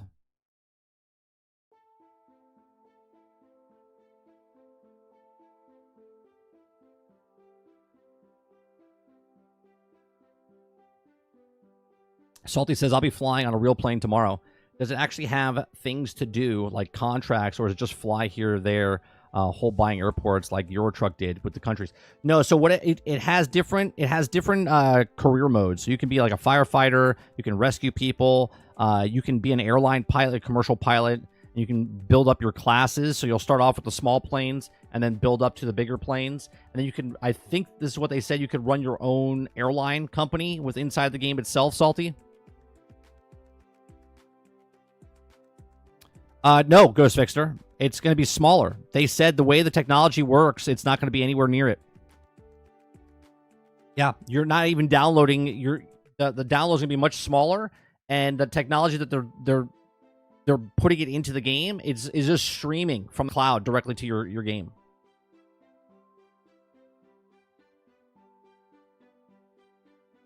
Yeah, in the beginning of the video, if you go back a little bit, in the very beginning, he talks about the technology that they have that they're doing.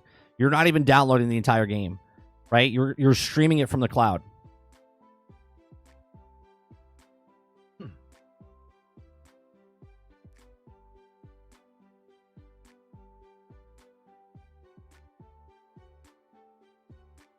Yeah, but Akuta Papa, they said that you're not even downloading that.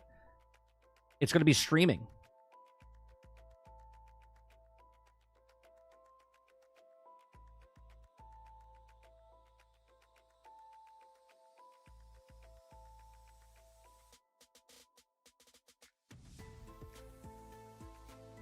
Yeah, the technology, what they were talking about, the stuff's not downloading to your... It's going to be much, much, much smaller, and it's only downloading the stuff that you're doing. So even when your 50 gigs is what it is. If you download stuff, it's just going to stream it directly from the cloud.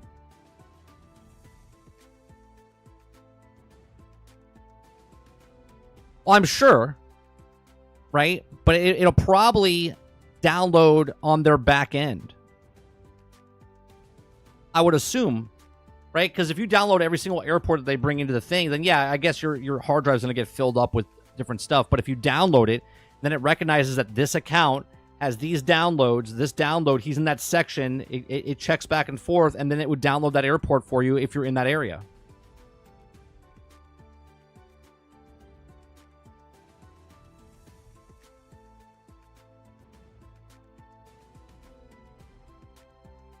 Yeah, I don't know if they'll do that. Crashing into building destruction. Yeah, I don't think they'll do that because that's the first thing people will do. They're like, oh, we could crash into a building. You have like recreations of 9/11 inside the game.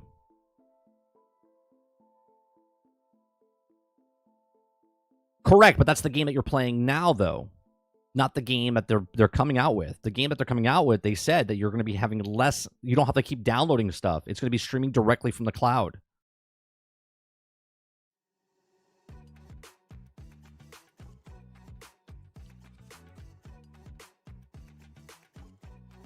Sarge says, bro, I would not be surprised if by using the flight sim to test out their new technology, look at what they're trying to do. That's what I said in the very beginning, Sarge. I said, I like to read between the lines. What they're doing with this technology of taking the petabytes of information and streaming it directly to your console, I said it in the very beginning. I said, imagine playing a different game, like you're playing just a single player game. Let's go with I don't know. Let's go with Halo, right? You're playing the first board of Halo, right? In Infinite, it's this open world game, whatever. But you're only playing the first board. It's only downloading and streaming live to you wherever you're seeing. So as you open the door and go through, it's beaming that to you. It's not putting the rest of the game in. So it's running smoother because it doesn't have to render everything else that you're not seeing, right? That's what I'm talking about. That's what they're doing with this game. And they said even if it's rendering in the background, you see it, but it's low pixels. But you don't know it's low pixels because you're not close enough to it. And as you get closer to it, it becomes more clear, more clear, more clear, up until, he said, millimeters close, right?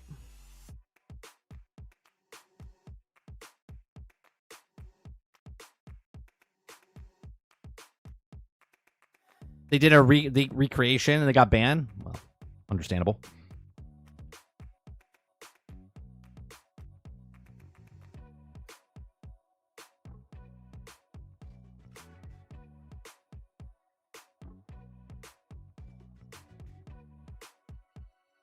I don't know, the way the guy said it in the very beginning of the interview about the technology, it doesn't sound like you're downloading the stuff.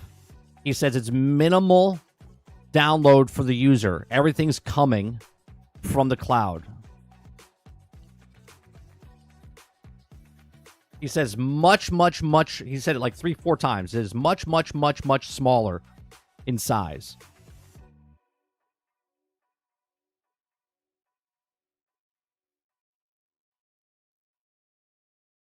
Just like Google Maps offline mode, download what you want. Sure. If you're doing a 24-hour flight or flying around the world, then you're gonna have to download a bunch of stuff, right? But if you're just playing in the local area, right? If I'm just doing Orlando, Florida, then I'm doing local flights from small airport to small airport or whatever, just the state, then it would only render the part that you're in. And as you get closer to the other part, then it would beam that part out, meaning if I'm flying over Orlando, it's showing me Orlando. So it's rendered and beamed Orlando to me because of where I am. So think of your plane, let's say it's a bubble, okay? Let's say it's 100 feet out from all sides, 1,000 feet out, whatever, okay?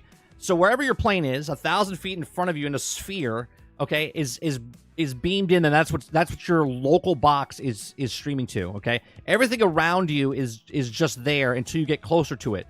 So as you're flying, it's removing stuff behind you because you're not seeing it. You're not interacting with it. It's moving all the other stuff that you're not interacting with. But soon as you fly towards that direction, it's rendering the 1,000 feet and stuff that's around you, right? That's the way the technology seems like it's working. So they can show you a bunch of stuff, but it's not rendering all that stuff until you're actually in that moment.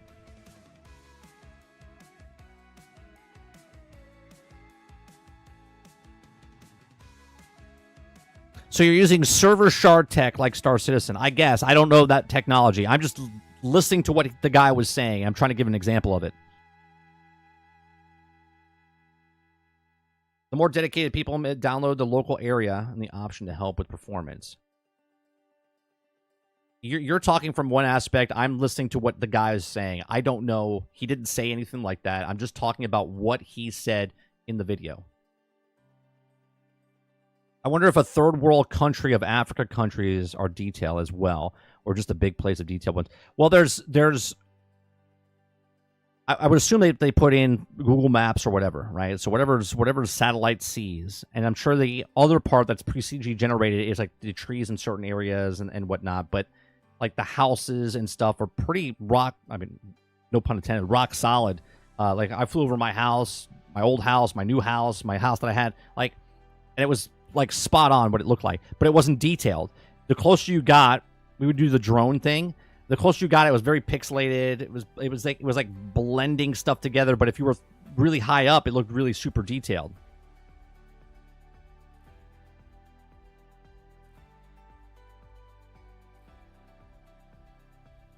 Well, I know you're looking at it from an enthusiast point of view. What I'm saying, though, is I think even from your enthusiast point of view, I don't think that you're going to have to download stuff.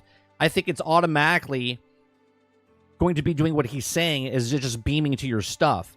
I think even if you download it, it remembers, like, so Akuta Papa, it says, okay, Akuta Papa's playing. He's in this section. okay, and you're picking your flight path. You're like, I'm going from New York to Chicago, okay, and it says, okay, so it knows now you're going from Chicago to New York in your flight path. So now it's downloading that path for you, okay, and it's only rendering the stuff that you can see within a certain amount of area of you, okay, and then it's moving forward. So this thing's always like the plane's in the center. It's rendering anything that you're seeing inside the thing, okay? Anything outside of these boundaries, it's not rendering, okay? It's only rendering what you're seeing in real time within the whatever you see. Whatever that length is. So it's constantly beaming to make it run smoother, because if you're downloading it, it's trying to render the entire thing, okay? Where what he's talking about, it's only rendering the stuff that you see within that area. And as you get closer, it gets better looking.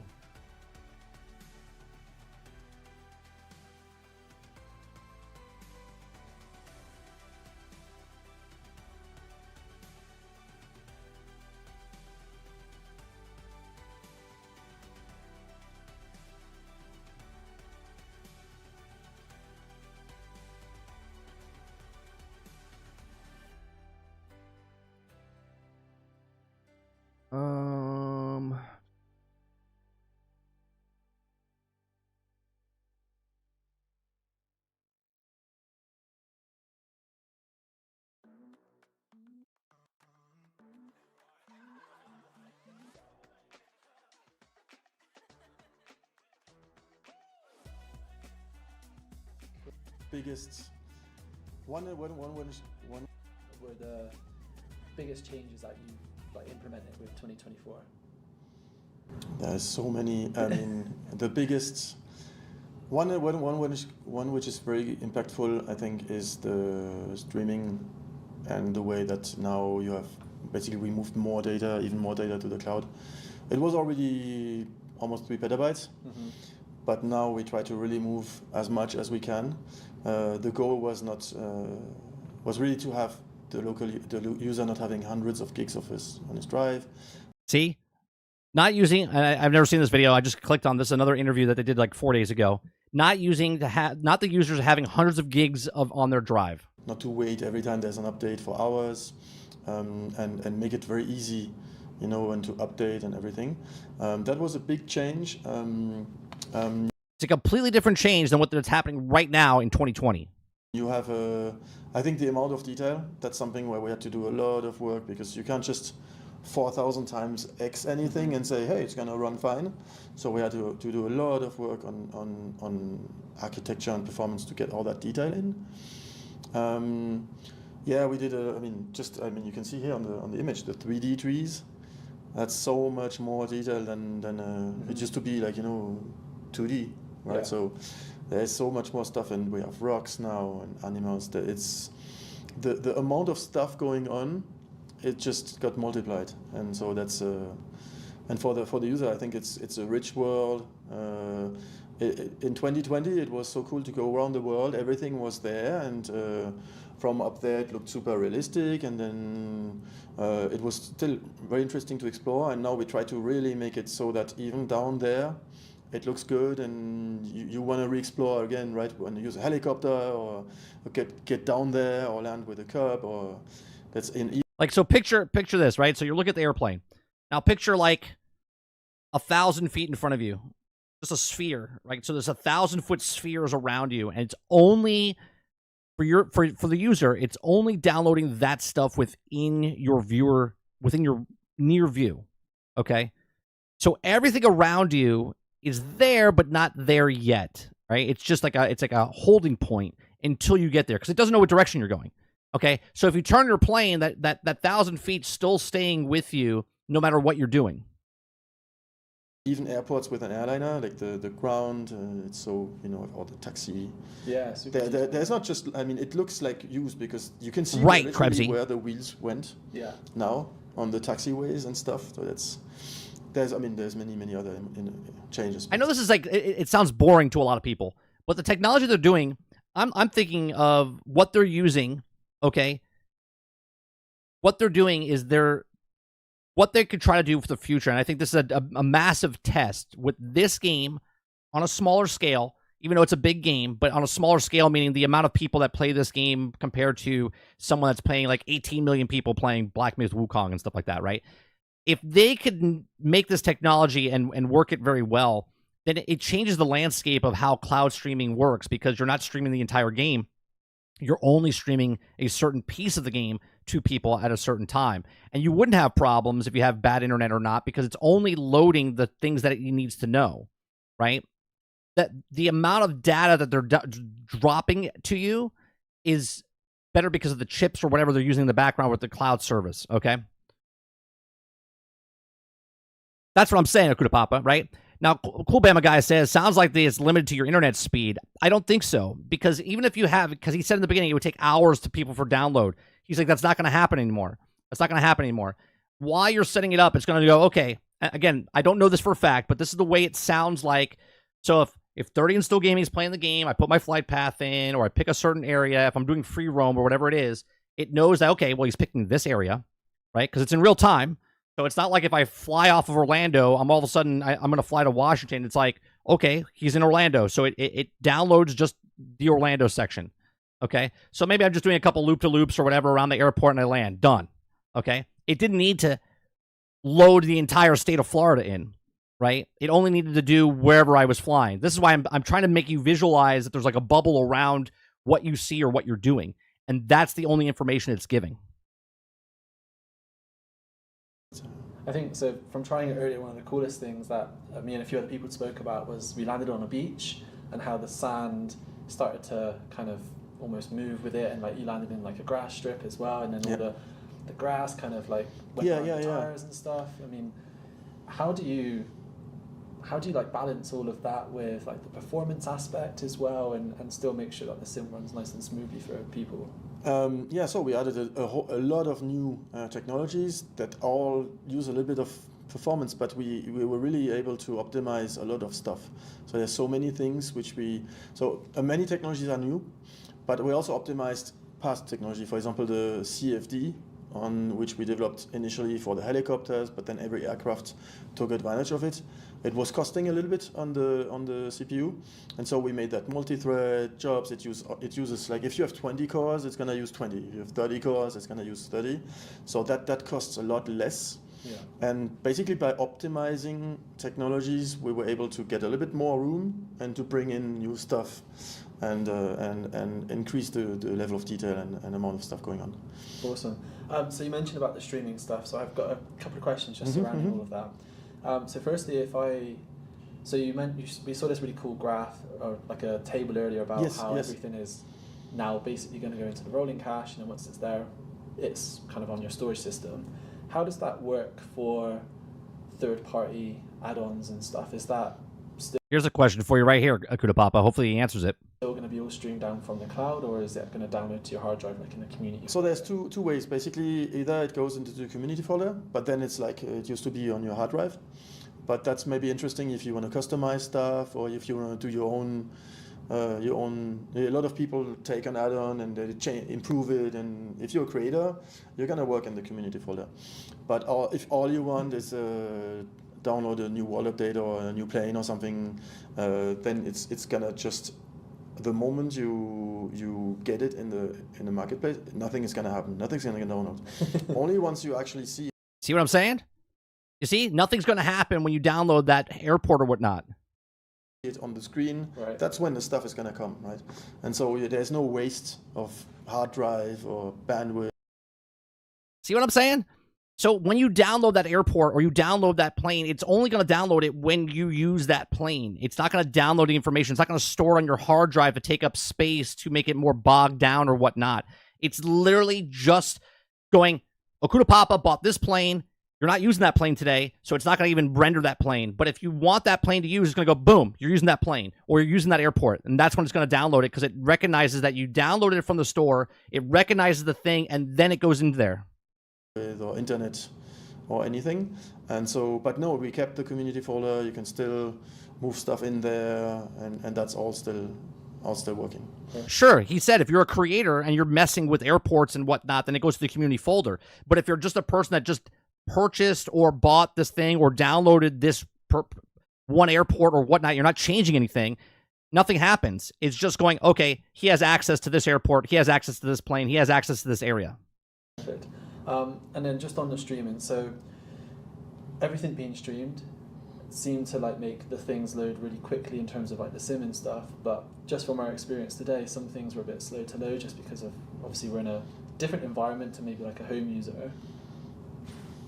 Oh, sorry.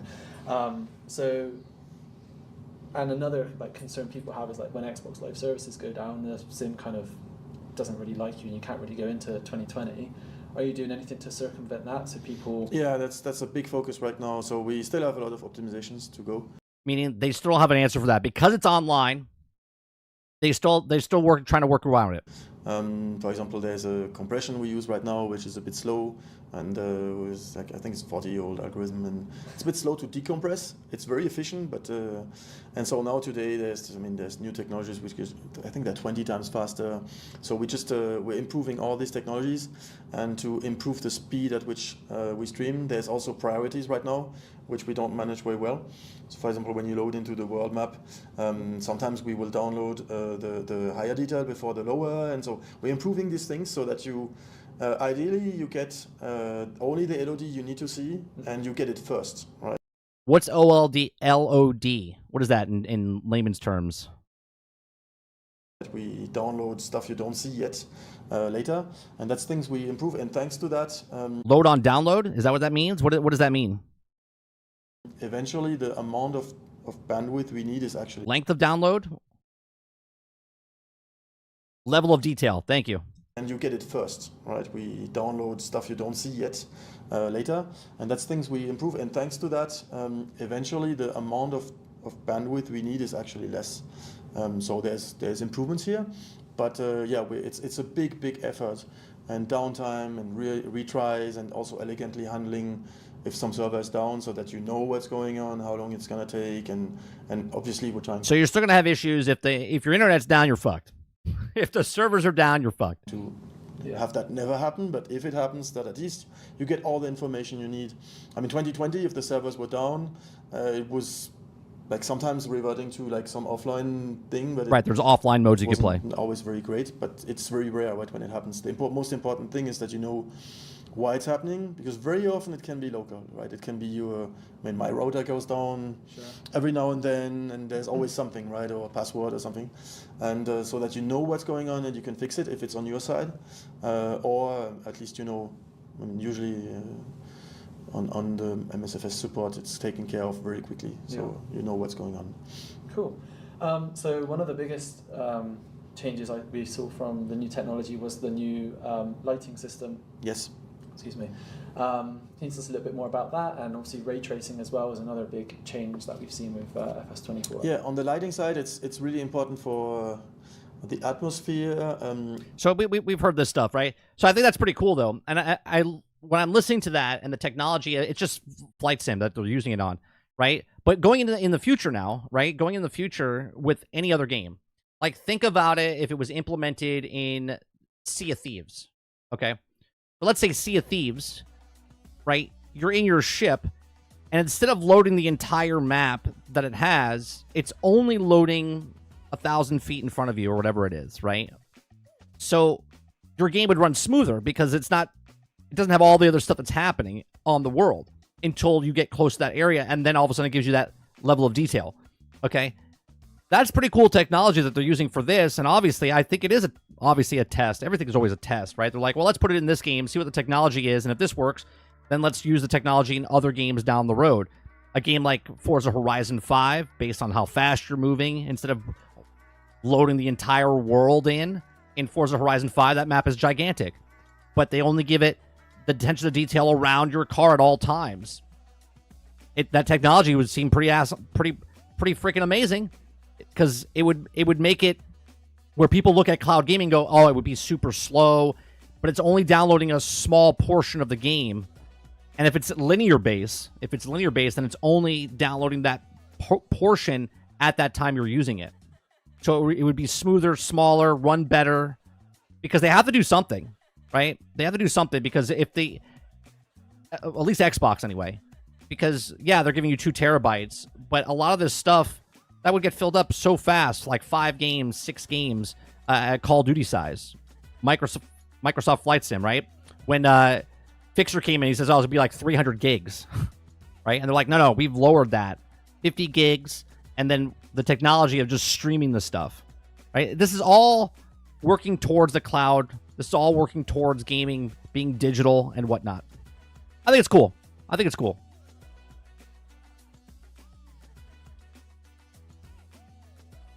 All right. Speaking of that, let's go to the last story. You guys like what I do here? We do this Monday through Thursday from 10 o'clock in the morning to about noon Eastern. We just go over news stories, have conversations, look at videos, have conversations, hit that like button, hit that subscribe button.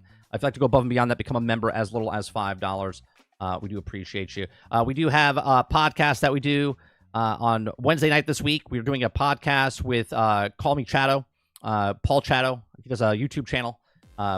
He's a comedian, stand-up, sketch writer, ex-TV executive. So we're going to talk to him this Wednesday. And we also do Generation X Gaming, the weekly podcast that goes over a few of the top stories from the past week, and we rant along the way. That's on Thursday nights as well. And we also do this on iTunes, Google Play, Spotify, and whatnot. Even this show is uploaded onto Spotify later in the afternoon. So check that out. All right. So what is this new mystery Nintendo device? Okay, Nintendo has filed a new 24 gigahertz wireless device, the FCC, and it isn't the Switch 2. Okay, so Nintendo has submitted a mysterious new wireless device to the Federal Communications Commission, FCC, this weekend, and it isn't the Switch 2 console we're expecting to reveal before next April. The CLO-001 model doesn't reveal what it actually is, but it appears to be an entirely new product line given that the 001 code used the devices like original Switch, which was the HAC-001, and the DS, which is the NTR-001 console. It's tagged as only a wireless device, not a wireless game console or any kind of controller like a Joy-Con. A basic diagram, which is also a document that allows shows outline of which the FCC label will display the suppression area of the bottom of something with these squarish footprint around corners. The document also shows that there's no body-worn accessory involvement in the testing of that. It doesn't have a battery, and it can only operate plugged in. It was connected to the same USB-C charger that Nintendo ships with the Switch console in tests, but it only reveals that it can be powered by a USB-C.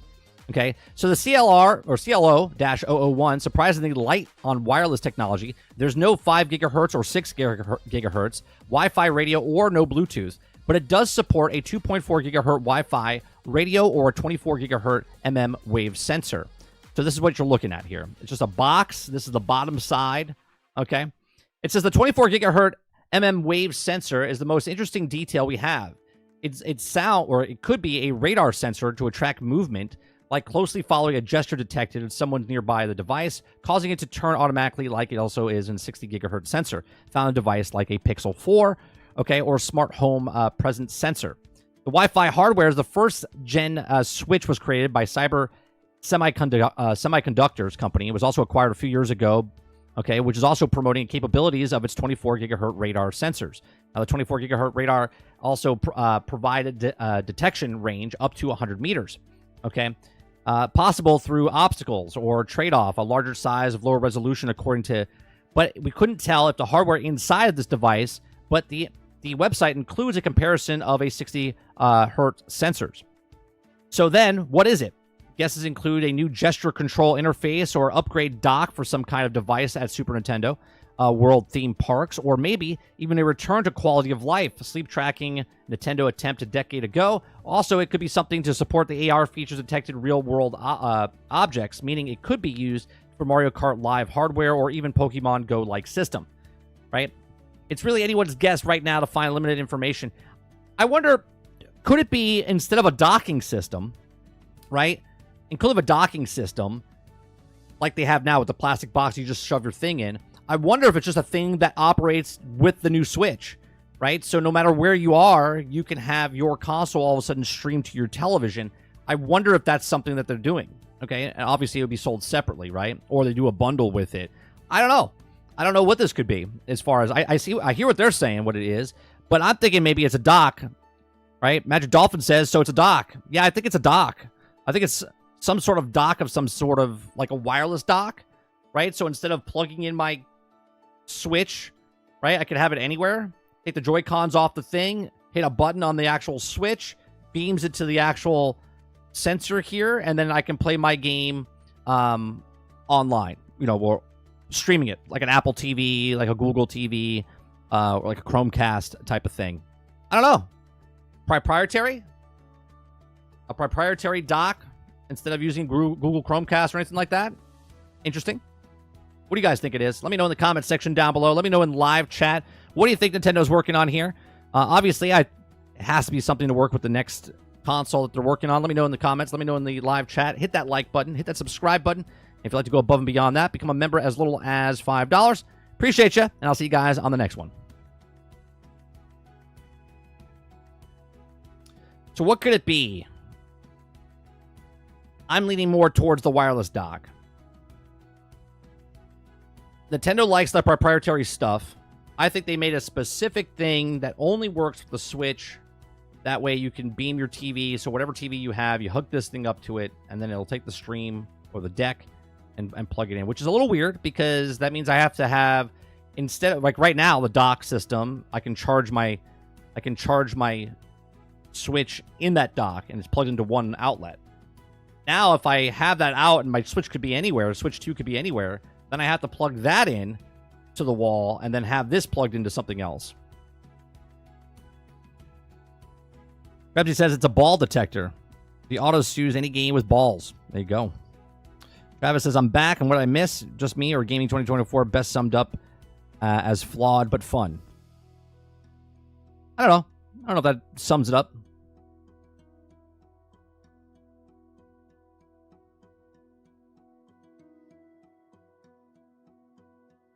Or I would talk about a lawsuit here. We're talking about a technology that they implemented.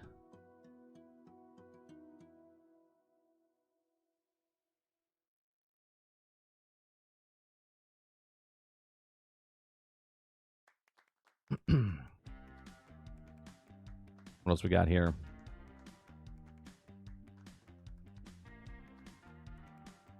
Yeah, but my question is, though, Eclipse, if it is a wireless dock, what is the quality of it? You know what I mean? Is it downgraded? Is it based off of my internet connection?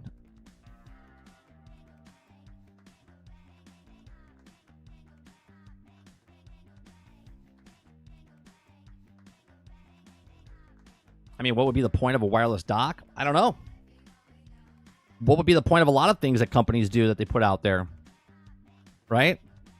What's the point of the PlayStation Portal when you can play the games over automatically? You know, you could use your PlayStation controller and a cell phone or a tablet, but yet they made it, right? Wireless charger. Well, let's think about that for a second. If it's a wireless charger, God, that means a wireless charger that's emitting. So how close to it can I have it across the house? And what's the radioactiveness of that's happening? What's going on, Argus?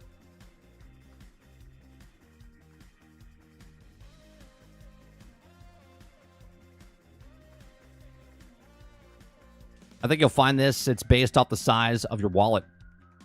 I'm just trying to think, what would the technology be used for as far as... I like what Titan's saying. Maybe it is a wireless charger. Right? Doesn't need to be a certain close. Is it a wireless charger and emitting something to the television set to play your games? I don't know. I'll be honest, if I can't hook up my Switch to a television set, like in a dock of some sort, I don't want to just like lay it down, plug it in, and then plug it into the television set. You know what I mean? Like, hopefully they have some sort of docking system, but I don't have to have all these wires everywhere.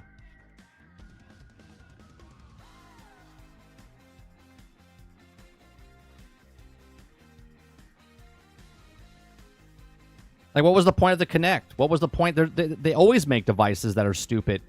That were like, what was the point of that? Fucking Nintendo made a robot, and all it did was this.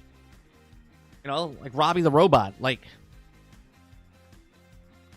They made a power glove. They made a bunch of stupid shit over the years. So is this another stupid piece of technology, or is it something that's practical?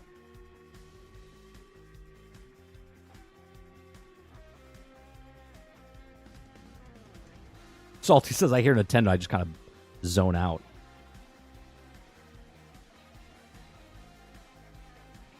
I think a lot of people are not playing Division at this very moment, huh? You always know when no one's playing a game when they have to do this. Hey, how do we get people to come back to play Division? 5 times global XP. This weekend only.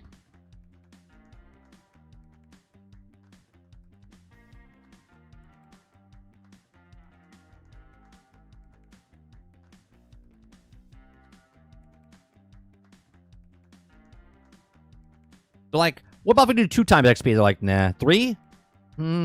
4? 5? 5 will get people back. 5 will get people back.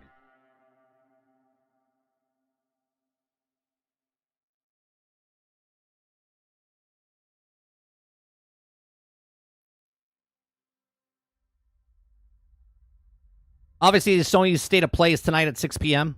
Tonight, when we play video games at 8 p.m., we could discuss, casually about what's going on, but we won't cover the event until tomorrow morning.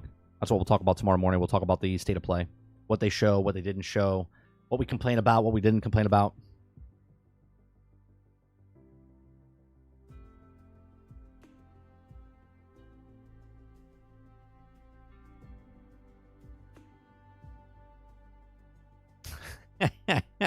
Sarge says, loading Division 2. Well, it happens on the 27th, Sarge. You got a couple days. You got 3 days before it starts.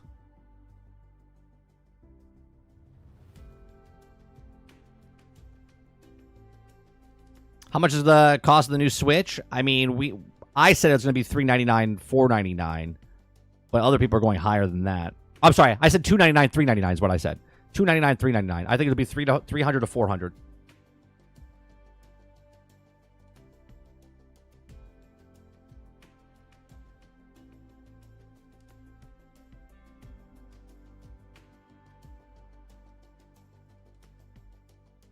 Could it be for amiibos?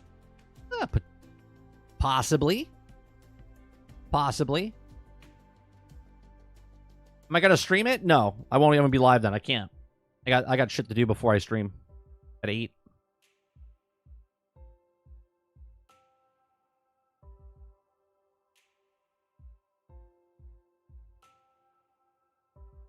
It might be good for me, but it's too bad life gets in the way, huh? Yeah.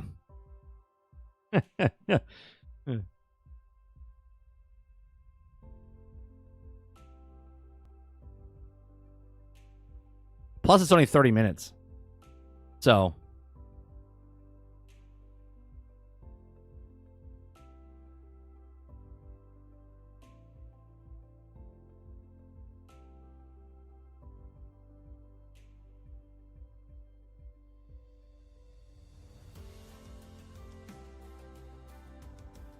What else we got here? Gaming on the go just got more comfortable. That's HyperX. Okay, wireless HyperX. Stellar Blade sues over Stellar Blade. Interesting. Stellar Blade sues over Stellar Blade. PlayStation's getting sued over the Stellar Blade name.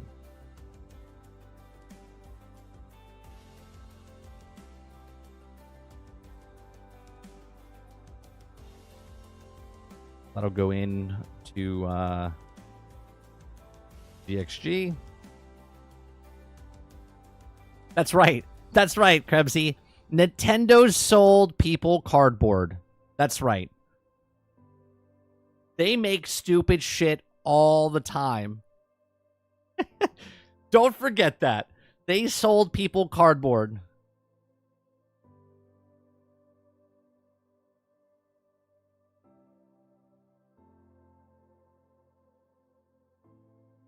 Someone posted in general earlier a list. Like an actual list, not a fake list. It looked more legit if I could find it. No, I guess it was online. I saw it today on Twitter. It looked more legit. Didn't have fake names and shit on it.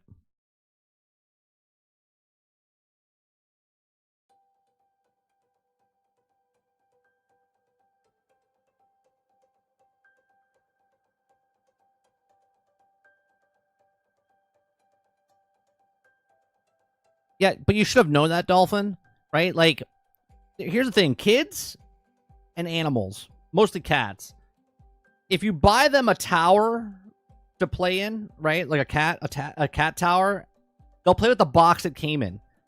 Hence, even the company knew that stop putting them in boxes because the box was being played more than the actual cat tree.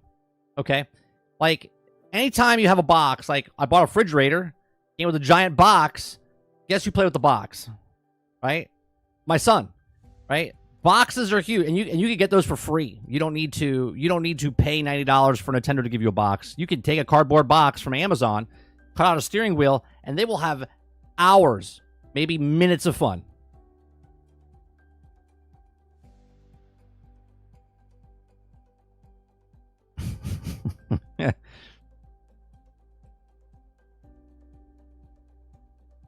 Ron Slusher says, I'd rather play new mobile games than a $70 remake and remaster.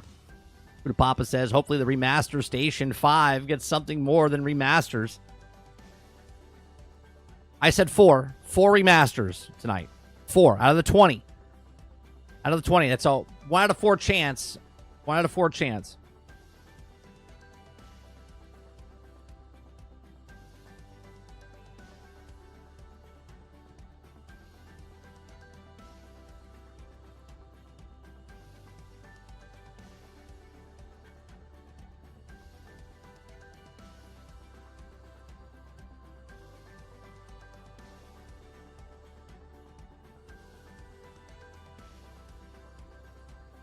And none of them will be Bloodborne. I'm really hoping for that Bloodborne kart racing game. I really, really want the Bloodborne kart racing game to be true. I know it's not, but can you imagine the amount of salt that would, like, the internet would, like, people that love and bleed PlayStation Blue would look at this and they would go, fucking kidding me? You're giving us a Bloodborne, but you're giving us a kart racing game? They'd be like, fuck you! I'm out! I'm out! They would lose their shit. It would be amazing. It would be absolutely amazing.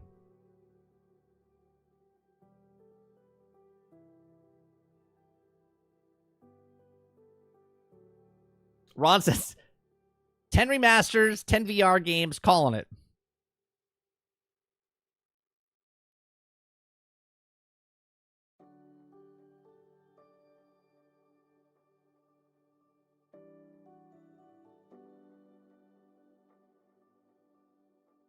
Yeah, no, they would literally lose their shit.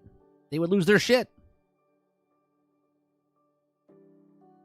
And I would be laughing my ass off. They're like, we want Bloodborne, we want Bloodborne, we want Bloodborne.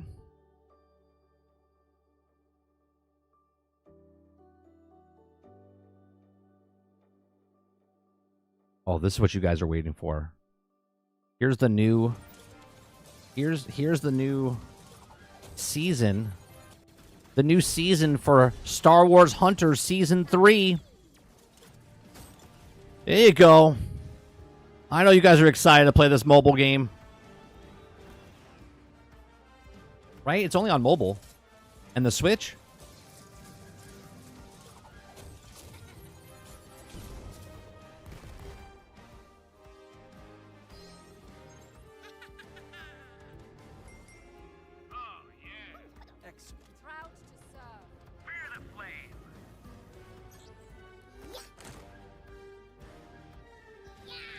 Oh, yeah. Exclusive seasonal events.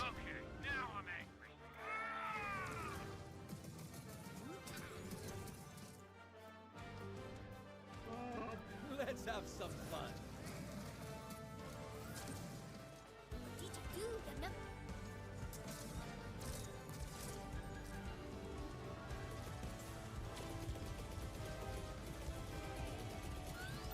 Respect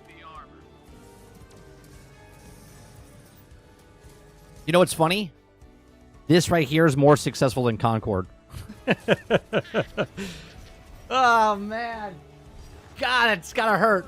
That's gotta hurt. This Star Wars Hunters game is in its 3rd season. Jesus Christ.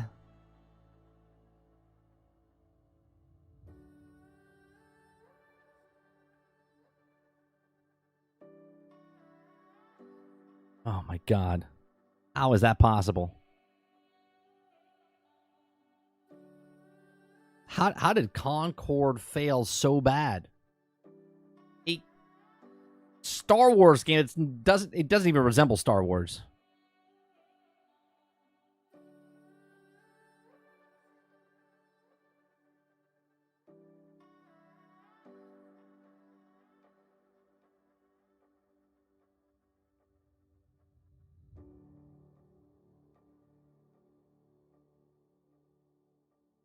All right, I think that's what we'll call it.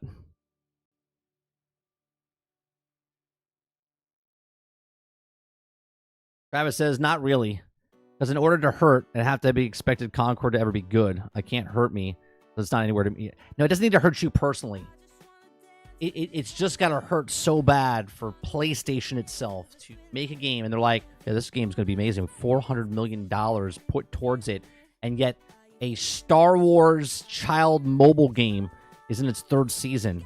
It's got to fucking hurt. Not you. It's got to hurt the company.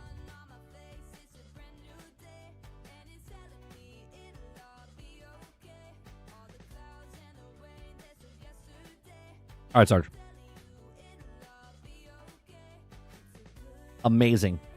Do you think Star Wars, the creators of Star Wars Hunters, pumped $400 million into that hero game? Do you think they did? Probably not.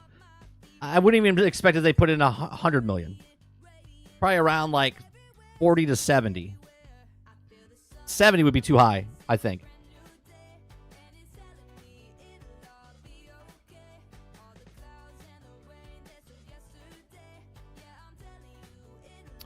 I thought it didn't hurt you.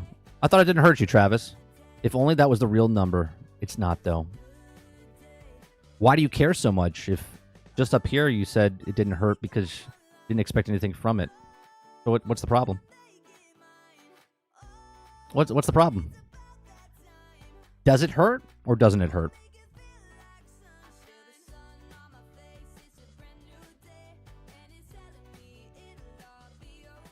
You can't say you don't give a shit and then defend it.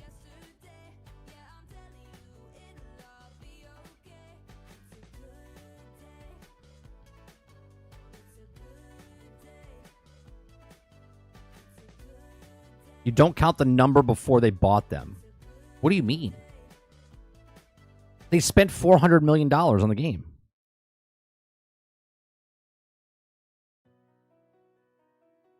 We didn't say Sony lost $400 million. We said Concord lost $400 million. Where are you going? Man, the defense... Trash night. Trash night. Nobody said Sony spent $400 million, right? Concord cost $400 million.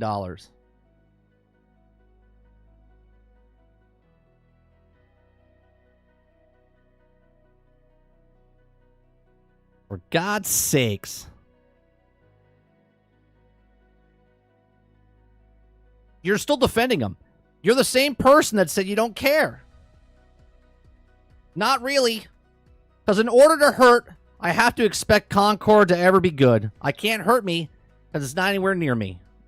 And yet, you're the only person defending Concord right now. Like, what is happening right now? It's like fucking idiocracy over here. Let's go on, Codename.